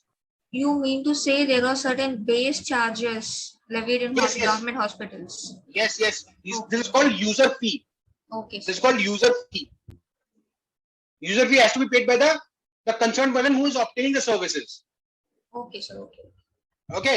The reason is this only so that you know, unnecessary OPDs, unnecessary patient don't come to the OPDs. This was a problem encountered in Dubai, where the OPDs were free. Because of that, everyone is coming to the OPD. But once they understood that, okay, I have to spend 20 rupees, 30 rupees, 100 rupees in getting the consultation done, so let's leave it. I should not go to the hospital. हो जाए ठीक अपने आप. Only needy should do. Okay, fine. So we have read this. Okay, vaccination. अरे भैया vaccination जो होता है बेसिकली थोड़ा सा मैं आपको बता देता हूँ फॉर ऑल द स्टूडेंट्स, चाहे वो हेल्थ केयर बैकग्राउंड से है या नहीं है. You need to know this because vaccination is something जो कि इस वक्त बहुत ज्यादा चर्चा में है और आपको पता भी होना चाहिए. होता क्या है, पैथोजन, कोई वायरस, बैक्टीरिया, कुछ भी हो बॉडी के अंदर वो हमारे शरीर के अंदर चला जाता है. अंदर चला गया तो एकदम से शरीर को, मतलब उसको एंटीजन बोलते हैं. पैथोजन जो अगर हमारे शरीर के अंदर चला गया, एनी फॉरेन ऑब्जेक्ट, उसको बोलते हैं एंटीजन. अब क्या होता है, हमारी बॉडी ना 3 काम करती है. सबसे पहले बॉडी उसको डिटेक्ट करेगी कि यही वो वायरस है, यही वो बैक्टीरिया है जो कि मेरे शरीर के अंदर घुस गया है. ठीक है, ये हमारे यहाँ पे आ गया, हमारे बॉडी के अंदर आ गया. ये है डिटेक्ट करना. फिर उससे लड़ना. लड़ता कौन है इससे? बॉडी का कौन सा पार्ट इन एंटीजन से लड़ता है? Immune system. हाँ, इम्यून सिस्टम में कौन सा? WBC इनसे लड़ते हैं. ठीक है, और जब लड़ते हैं तो लड़के अच्छा जीत तो जाते हैं. ऑब्वियसली हमारी बॉडी इज वेरी पावरफुल. ठीक है, जीत तो जाते. तो क्या करते हैं कि अगर वो पहली बार आया होता है एंटीजन या वायरस, तो उनको लड़ने में लगता है टाइम. सिंपल आपकी तरह, आप अगर पहली बार कोई एग्जाम दे रहे हो तो आपको लगेगा time in understanding the whole concept of the examination and all that, आपको ज्यादा मेहनत लगेगी. लेकिन अगर आप सेकंड टाइम दे रहे हो तो आपको पहले का पता है, अच्छा ये लास्ट टाइम ये चीज आई थी तो मैं इस तरह की क्वेश्चंस को प्रिपेयर कर लूं, इस तरह के आंसर्स को प्रिपेयर कर लूं, ऐसे करके ये सब चीजें आएंगी. तो you memorise something. In the same way हमारी बॉडी भी मेमोराइज करती है. भाई आगे अगर वायरस आएगा, then I know how to fight with this virus. और वो तुरंत लड़ाई करते हैं उससे. ठीक है, this is a normal mechanism how virus enters into the body, gets detected, is being fought by the WBC, and now the cells remain, keep some memories. T cells and B cells सबको पता होगा, memory T cells, memory B cells and all. ठीक है, I'm not going to go into the fine details of it, but fine. अब क्या होगा, जब हमारी बॉडी का ऑलरेडी ये मैकेनिज्म है कि हमारी बॉडी याद रख लेती है कि लास्ट टाइम इस तरह का वायरस आया था और अगर दोबारा आएगा तो मैं फटाफट मार दूंगा उसको. ठीक है, तो हम इसी बात का फायदा उठाते हैं. तो हमने क्या करा, उस वायरस को पकड़ा. हमने एक वायरस को लैब के अंदर निकाल लिया और उस वायरस को बहुत ज्यादा वीक कर दिया. लाइव अभी जिंदा है लेकिन मरी सी हालत में, लाइव एटीन्यूएटेड. और उसको क्या किया, हमने शरीर के अंदर घुसा दिया. अब क्या है, वो इतनी मरी हालत में है कि वो अपने आप को मल्टीप्लाई तो नहीं कर पाएगा उतना, लेकिन बॉडी के सेल्स आके एकदम WBC तो उसी अटैक से आएंगे और उसको पकड़ेंगे. हाँ भैया तू वायरस है, ठीक है. तो उसको मारने के चक्कर में वो मेमोरी अपनी बॉडी में रिमेम्बर कर लेंगे. तो अगर दोबारा ऐसा ही वायरस बॉडी के अंदर आता है तो बॉडी के अंदर ऑलरेडी मेमोरी है और वो तुरंत उनको मार देगा. तो इसको क्या बोलेंगे, लाइव एटीन्यूएटेड. लाइव अभी जिंदा है, बहुत ही मरी हालत में. Vaccine. Is that very clear with everyone? Yes, sir. Now the second type of vaccine, inactivated vaccine. मतलब क्या, मैंने मार ही दिया उसको, मर गया, उसको डेड बॉडी उसकी डेड बॉडी उठाकर मेरे शरीर के अंदर डाल दी. ठीक है, और उसने अब बॉडी तो फॉरेन ऑब्जेक्ट देखेगी, हाँ ये ऐसे करके. तो वैक्सीन जो है मतलब हमारी बॉडी में WBC आएंगे, लड़ाई करेंगे, मेमोरीज रख लेंगे. Inactivated vaccine. अब क्या हुआ, एक और चीज भी कर सकता हूँ. मैंने क्या करा, वायरस जो है, वायरस कई सारे टुकड़े कर दिए. उसका हाथ अलग, पैर अलग, in wrong sense but fine. हाथ पैर अलग काट दिए उसके उसका मतलब एक छोटा सा माइटोकॉन्ड्रिया उठा लिया, आरएनए उठा लिया, छोटा सा एक पार्ट फ्रेगमेंट जो है बॉडी के अंदर डाल दिया, और बॉडी के अंदर उसको क्या बोलते हैं, बॉडी के हमारे सेल्स आए, लड़े, मेमोरी करी, एंड उसको बोलते हैं सब यूनिट वैक्सीन। ठीक है, let me ask you one thing, सबसे बढ़िया वैक्सीन कौन सी होगी इनमें से?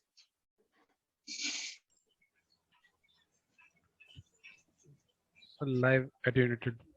Very good, live attenuated. ठीक है, वो सबसे अच्छी वैक्सीन होगी लाइव एटेन्यूएटेड, इसीलिए इसको बनाने में टाइम भी लगता है। अब वो कैसे बनती है, क्लिनिकल ट्रायल्स क्या चीज होते हैं, not getting the details of that, ठीक है, बट फाइन, हमारे बेसिक डिस्कशन के लिए इंपॉर्टेंट हो गया। अब आपका ये काम रहेगा, कौन कौन सी वैक्सीन लाइव एटेन्यूएटेड वैक्सीन है, कौन सी वैक्सीन, जैसे एमएमआर की वैक्सीन है तो इसे लाइव एटेन्यूएटेड, इनएक्टिवेटेड या सब यूनिट। ठीक है, ये आपको पढ़ना है, Google it out and find it out, जो कि हमारे नेशनल इम्यूनाइजेशन प्रोग्राम के अंदर कई सारी वैक्सीन है, बीसीजी की वैक्सीन है, तो वो कौन से वैक्सीन है, थोड़ा बहुत पढ़ोगे आपकी नॉलेज में होगी।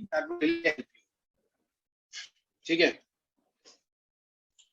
okay, we have understood healthcare financing in India, we have understood vaccination, we have understood out of pocket healthcare expenditure, isn't it? So we are left with, आज में फिर थोड़ा ये हो गया, so we haven't understood this concept of import duties in medical devices, though it's a small topic, but I think we are running short of time, but I'll make you understand this. Health is a state subject. What is it?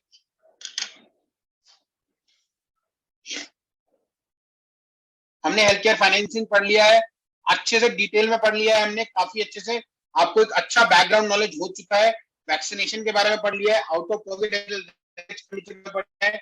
अब मैं health is a state subject का मतलब बताता हूँ। Can anyone tell me what do we mean by health is a state subject? Sir, does it mean that it's not merely the absence of a disease, but it's the overall state of the person, like emotional, mental, physical? अरे नहीं भैया, So it's like when divided between center and states, health is a state. Okay. So under Sorry. Under Schedule 7, we have responsibility three of lists. state. One is union list, one is state list, Ayyo, one is okay, concurrent. thank you. So health comes health under is a union state list. Subject, Sorry, इसका state मतलब list. क्या है? Health is a state subject, इसका मतलब क्या हुआ? Sir, it State is the can make laws responsibility about of health. the They can government to bring ensure amendments. health. They can make changes. नहीं दोबारा बताओ, मैं समझ नहीं पाया, दो लोगों मिक्स हो गए वॉइस, एक एक करके बोलो please. The state has the rights to make laws regarding health. They have rights to change the laws that is made by the union government as well. ना गलत। Amendments. I think it is the responsibility of the state to ensure कि health सबकी सही रहे within a country or within a specific region. Okay, you are close to, but again, not the complete answer.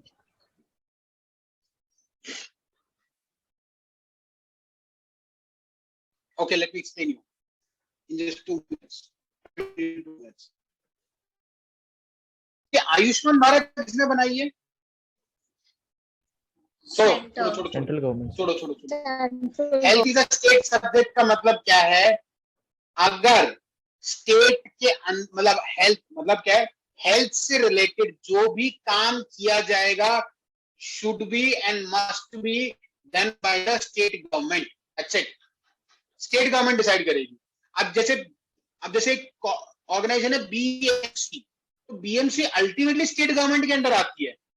ठीक है, BMC ultimately state government के अंदर आती है।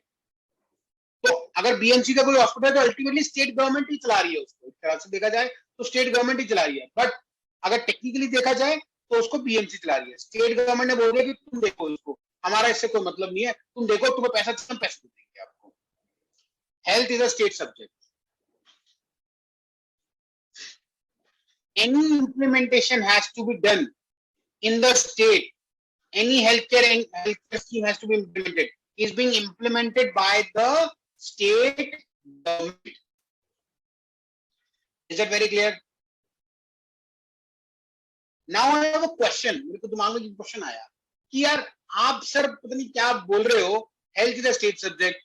फिर हमने ये पढ़ा नेशनल हेल्थ मिशन, जिसके लिए भी सेंट्रल गवर्नमेंट पैसा देती है। ठीक है, और हमने एक आयुष्मान भारत पढ़ा, जिसके लिए हेल्थ मतलब जो है ये वाली गवर्नमेंट पैसा देती है, सेंट्रल गवर्नमेंट पैसा देती है। और अभी आप कह रहे हो health is a state subject. ये क्वेश्चन आया किसी के दिमाग में? Yes sir. तो बताओ आंसर फिर। So I think the Right. policy framing and resource allocation is with center, and its Very good. implementation is with the state government. So can we have a round of applause for Ashutosh now? Thank you for telling us this. Yes. मुझे एक doubt है। Hello, हाँ please go. Health state subject है, मतलब union government can make laws regarding health, right? Central government बना सकते हैं, लेकिन स्टेट का भी राइट्स है कि वो जो लॉज में अपने अमेंडमेंट्स करके अपने स्टेट के साथ चेंजेस ला सकते हैं। Yes, thank you. ऐसा ही होता है, ऐसा ही होता है। बेसिकली वो मॉडल एक्ट दे देते हैं, ये ऐसा ऐसा करना है, हमारी सोच है ऐसा ऐसा करना है, वो ये दे सकते हैं, लेकिन अल्टीमेटली करना जो है वो सरकार को ही करना है। अब होता क्या है इसके अंदर, मैं आपको बिहेवियरल चीज बताता हूँ। ये तो हो गई एक टेक्निकल चीज, लीगल चीज। होता क्या है, सेंटर में किसकी गवर्नमेंट है? बीजेपी की, ठीक है। और यूपी में किसकी गवर्नमेंट है? यूपी स्टेट में बीजेपी की। तो जो मोदी सरकार ने कोई स्कीम बनाई है, ठीक है, तो ऐसा नहीं है कि यूपी गवर्नमेंट को वो माननी ही माननी है, नहीं ऐसा नहीं है, नो, ऐसा बिल्कुल भी नहीं है, चाहे तो ना भी माने। लेकिन क्या है, मोदी सरकार और योगी सरकार बहुत आपस में अच्छे दोस्त हैं। कहेंगे हाँ भैया, जो आपने जो ये मोदी केयर, आयुष्मान भारत जैसी चीज लेके आए हो ना, हम यूपी में चलाएंगे, हम यूपी में चलाएंगे इसको। You got my point now? अब ऐसा ही दिल्ली सरकार की बात आ गई। दिल्ली में किसकी सरकार है? आम आदमी पार्टी। मोदी जी और केजरीवाल के बीच में तो काफी अच्छी गहरी दोस्ती है, घनिष्ठ मित्रता है, हम सब जानते हैं, ठीक है। तो ऐसा होता है कि भैया जो मोदी जी जो अपनी जो स्कीम लेके आ रहे हैं, तो दिल्ली सरकार कहे कि हम तो हमने यहाँ पे इंक्लूड ही नहीं कर रहे, जिसको जो करना है, जो उखाड़ना है, इसको जो जिसको उखाड़ना है वो उखाड़ ले, हम तो नहीं कर रहे, ठीक है। वेस्ट बंगाल सरकार ने, मैं आपको बता दूं, अगर आप देखोगे ना, अधिकतर आयुष्मान भारत में वो स्टेट सेंटर नहीं हुए हैं जहां पर कि बीजेपी की सरकार नहीं है, वही स्टेट अधिकतर एंटर नहीं हुए आयुष्मान भारत में। ऐसा नहीं है कि हर स्टेट ने आयुष्मान भारत मान लिया, ऐसा नहीं है। जिस स्टेट ने माना, अधिकतर वो बीजेपी के रूल स्टेट्स हैं, या फिर ऐसे स्टेट्स हैं जिनमें मोदी जी का इन्फ्लुएंस है। हाँ भैया, मोदी जी बोलते तो सरकार वाले मान लिया कि हाँ भैया, हमने आपके लिए ये काम करा था, अब आप मेरी स्कीम में लगा दो। और जो एंटी स्टेट्स हैं बिल्कुल भी नहीं करेंगे, नहीं करते। इसको जो करना है, हम आपके नाम से क्यों स्कीम लाएं, हम केजरीवाल सरकार के नाम से लाएंगे। केजरीवाल आम आदमी हेल्थ केयर स्कीम मैं ऐसी लेके आऊंगा, हम लेके नहीं आते वो। Is it very clear? Now you understood what do we mean by health is a state subject and all. You have connotation, you are understanding that. What do we mean by that? Yes, sir. Yes, sir. Okay. अब क्या है कि एक last question and we'll wrap up this. So tell me, ये concept है ही क्यों health is a state subject? अरे भैया, सरकार ही देख लेना अपने आप, क्यों इतना कॉम्प्लिकेट कर रहे हैं? हमको भी समझ नहीं आती है सब बातें हैं। कोई सरकार बीएमसी का हॉस्पिटल है, कोई किसी का हॉस्पिटल है, कोई किसी का हॉस्पिटल है, हमें भी अलग अलग तरीके से याद रखना पड़ेगा। उनकी अलग अलग वेबसाइट चलती हैं, इतना वेबसाइट पे काम हो रहा है, ये हो रहा है, पता क्या बकवास की चीज है। सिंपल सरकार, एक यूनियन गवर्नमेंट पैसा दे दे उस चीज के लिए, क्या दिक्कत है?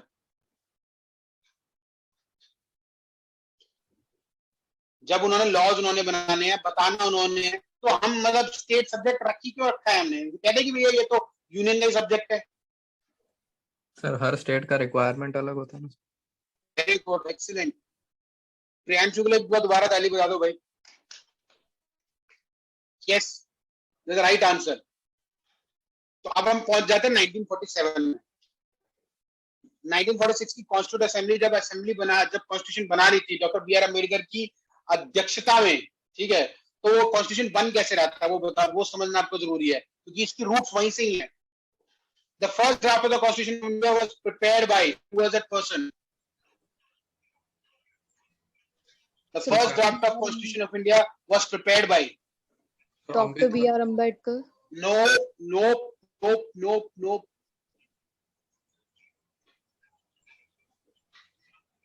ड्राफ्टिंग कमेटी का हेड तो वही थे ना, अम्बेडकर हेड थे, ड्राफ्टिंग कमेटी के हेड थे, but the first draft of constitution of India was not prepared by B R Ambedkar. ये आपको पता होना चाहिए, क्योंकि इसी से आपको समझ में आएगा कि डॉक्टर बी आर अम्बेडकर कैसे आया, हेल्थ स्टेट सब्जेक्ट कैसे बना।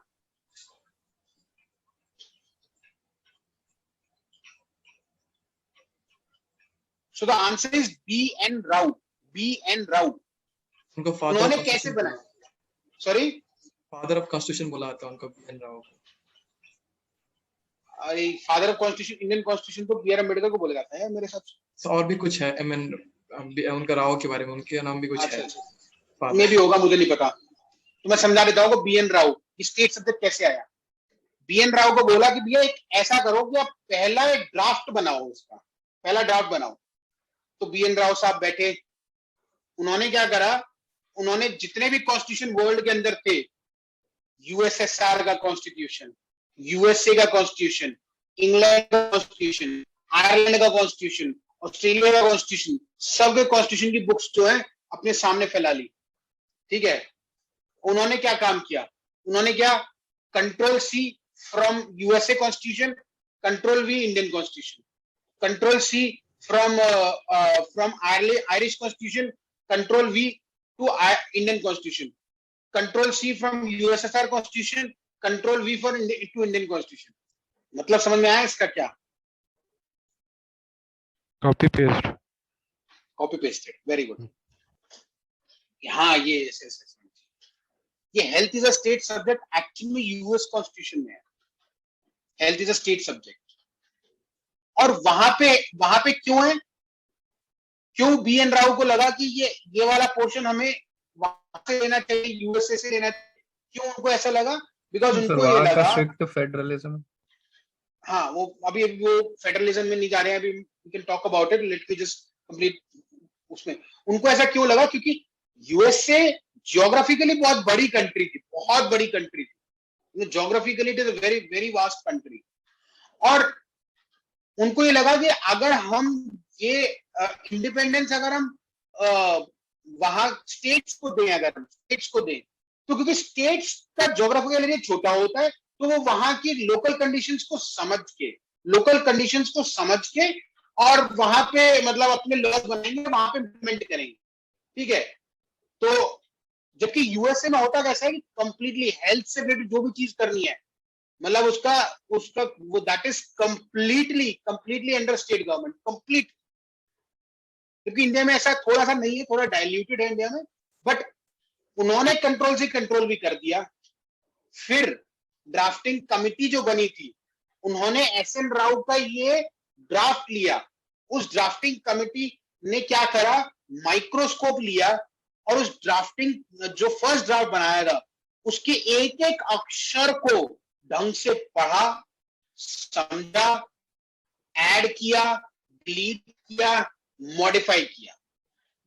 उस ड्राफ्टिंग कमिटी के चेयरमैन थे B R Ambedkar.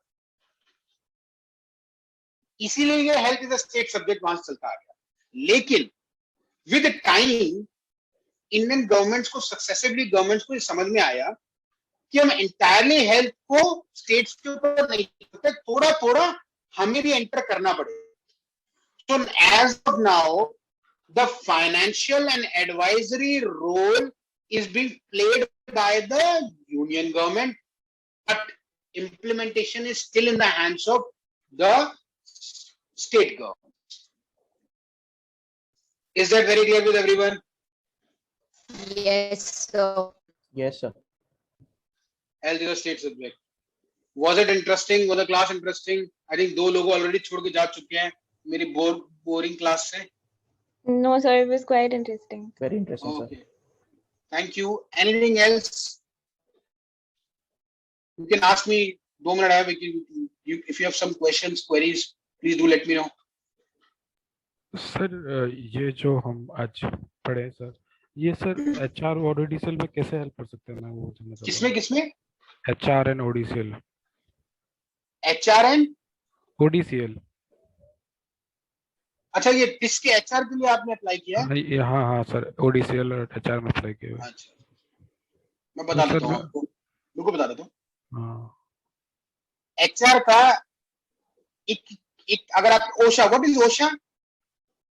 Occupational health and safety standard है सर। आ गया ना उस पे बस? सर मैंने वर्क किया है, सो वर्क किया सर मैंने। हाँ तो बस आ गया ना बस। ओके एचआर ओके में हेल्थ के बारे में आपको ये अंडरस्टैंडिंग होनी चाहिए।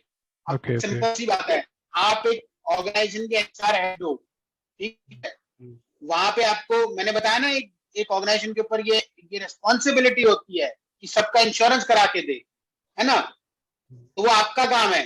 अब आपको ये सोचना है कि भैया कौन सा मैं इंश्योरेंस करा सकता हूँ, कैसे करा सकता हूँ, लोगों को सोशल सिक्योरिटी कैसे प्रोवाइड कर सकता हूँ, कौन सी कंपनी के साथ टाइप करना है, उसके लिए आपको इंश्योरेंस का कॉन्सेप्ट क्लियर होना चाहिए, या मुझे ईएसआईएस की स्कीम लेनी है, ये आपको पता होना चाहिए।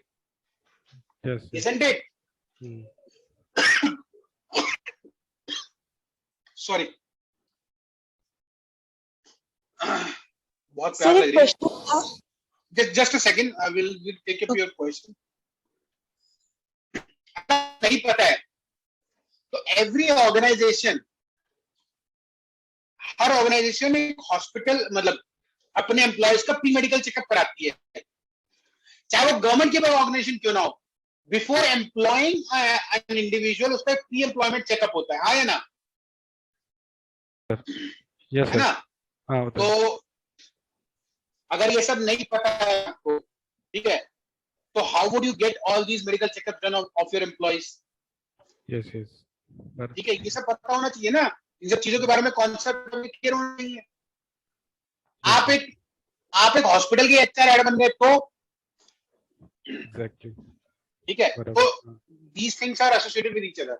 Fine. Yeah, please go ahead with your question. Sir जैसे सीएचसी है वो सेकेंडरी हेल्थ केयर में इंक्लूडेड है या प्राइमरी हेल्थ केयर में? सेकेंडरी मैंने बोला, सीएचसी मतलब मैंने पढ़ा था उसमें था प्राइमरी हेल्थ केयर के 3 टायर्स हैं, sub centres, PHCs and CHC. देखो सिंपल फंडा है, क्योंकि ऐसा होता है बहुत बार, अगर पेशेंट हॉस्पिटल में एडमिट हो रहा है, अगर वहां पे बेड है कुछ सीएचसी में, सपोज करो सीएचसी 2 तरह का हो गया, एक है कि उसमें कोई बेड वगैरह नहीं है लेकिन डॉक्टर वगैरह बैठ रहे हैं वहां पे, ठीक है, लेकिन बेड नहीं है और कोई एडमिट नहीं हो रहा है पेशेंट, बस आ रहे हैं, दिखा रहे हैं, लेकिन वहां पे अलग अलग स्पेशलिटी के डॉक्टर्स हैं, it will be called as CHC but it is not admitting the patients. Fine, it is basically providing the primary health care service. पर जिस सीएचसी में पेशेंट एडमिट हो रहा है, अगर दिन रात वहां पेशेंट एडमिट हो रहे हैं, then it is called a secondary health. Is it clear? Simple funda ये है, एडमिशन से फंडा है इसका। अगर 24 घंटे के हॉस्पिटलाइजेशन हो रहा है तो वो ये सेकेंडरी है या टर्शरी है, नहीं हो रहा है तो प्राइमरी है, simple. Anyone else? So we'll read this topic in the next class, concept of import duty. ये छोटा टॉपिक है बट बाद में लेंगे। Fine. Shall we close the class? Yes sir. समझ में आया? ऐसा तो नहीं था कि भैया कुछ ये तुमने सब पढ़ रखा था, क्योंकि मुझे ना कभी कोई पता नहीं था कि तुमने क्या पढ़ा हुआ है क्या नहीं पढ़ा हुआ, क्योंकि मैं तुम्हारी बॉडी लैंग्वेज भी नहीं देख सकता हूँ, तो मुझे पता नहीं चल रहा कि तुम्हें कुछ समझ में आ रहा है, इंटरेस्टिंग लग रहा है, नहीं लग रहा, मुझे नहीं समझ में आ रहा। So I just want a small thing कि ऐसा तो नहीं है कि कुछ तुमने ऐसा पढ़ा दिया और ऑलरेडी तुम्हारा टाइम वेस्ट हो गया पढ़कर। नहीं सर, ऐसा कुछ नहीं था सर, कुछ काफी चीजें मतलब नहीं थी मेरे लिए, तो काफी चीज नहीं थी मेरे लिए। अच्छा, थैंक यू वेरी मच। अगर आपके लिए नया था तो वेरी गुड, ठीक है। So will take up a class day after tomorrow, keep a class, ठीक है, and try to understand something. I would like to tell you, read read read read and read, जितना पढ़ोगे उतना तुम्हारे लिए अच्छा है।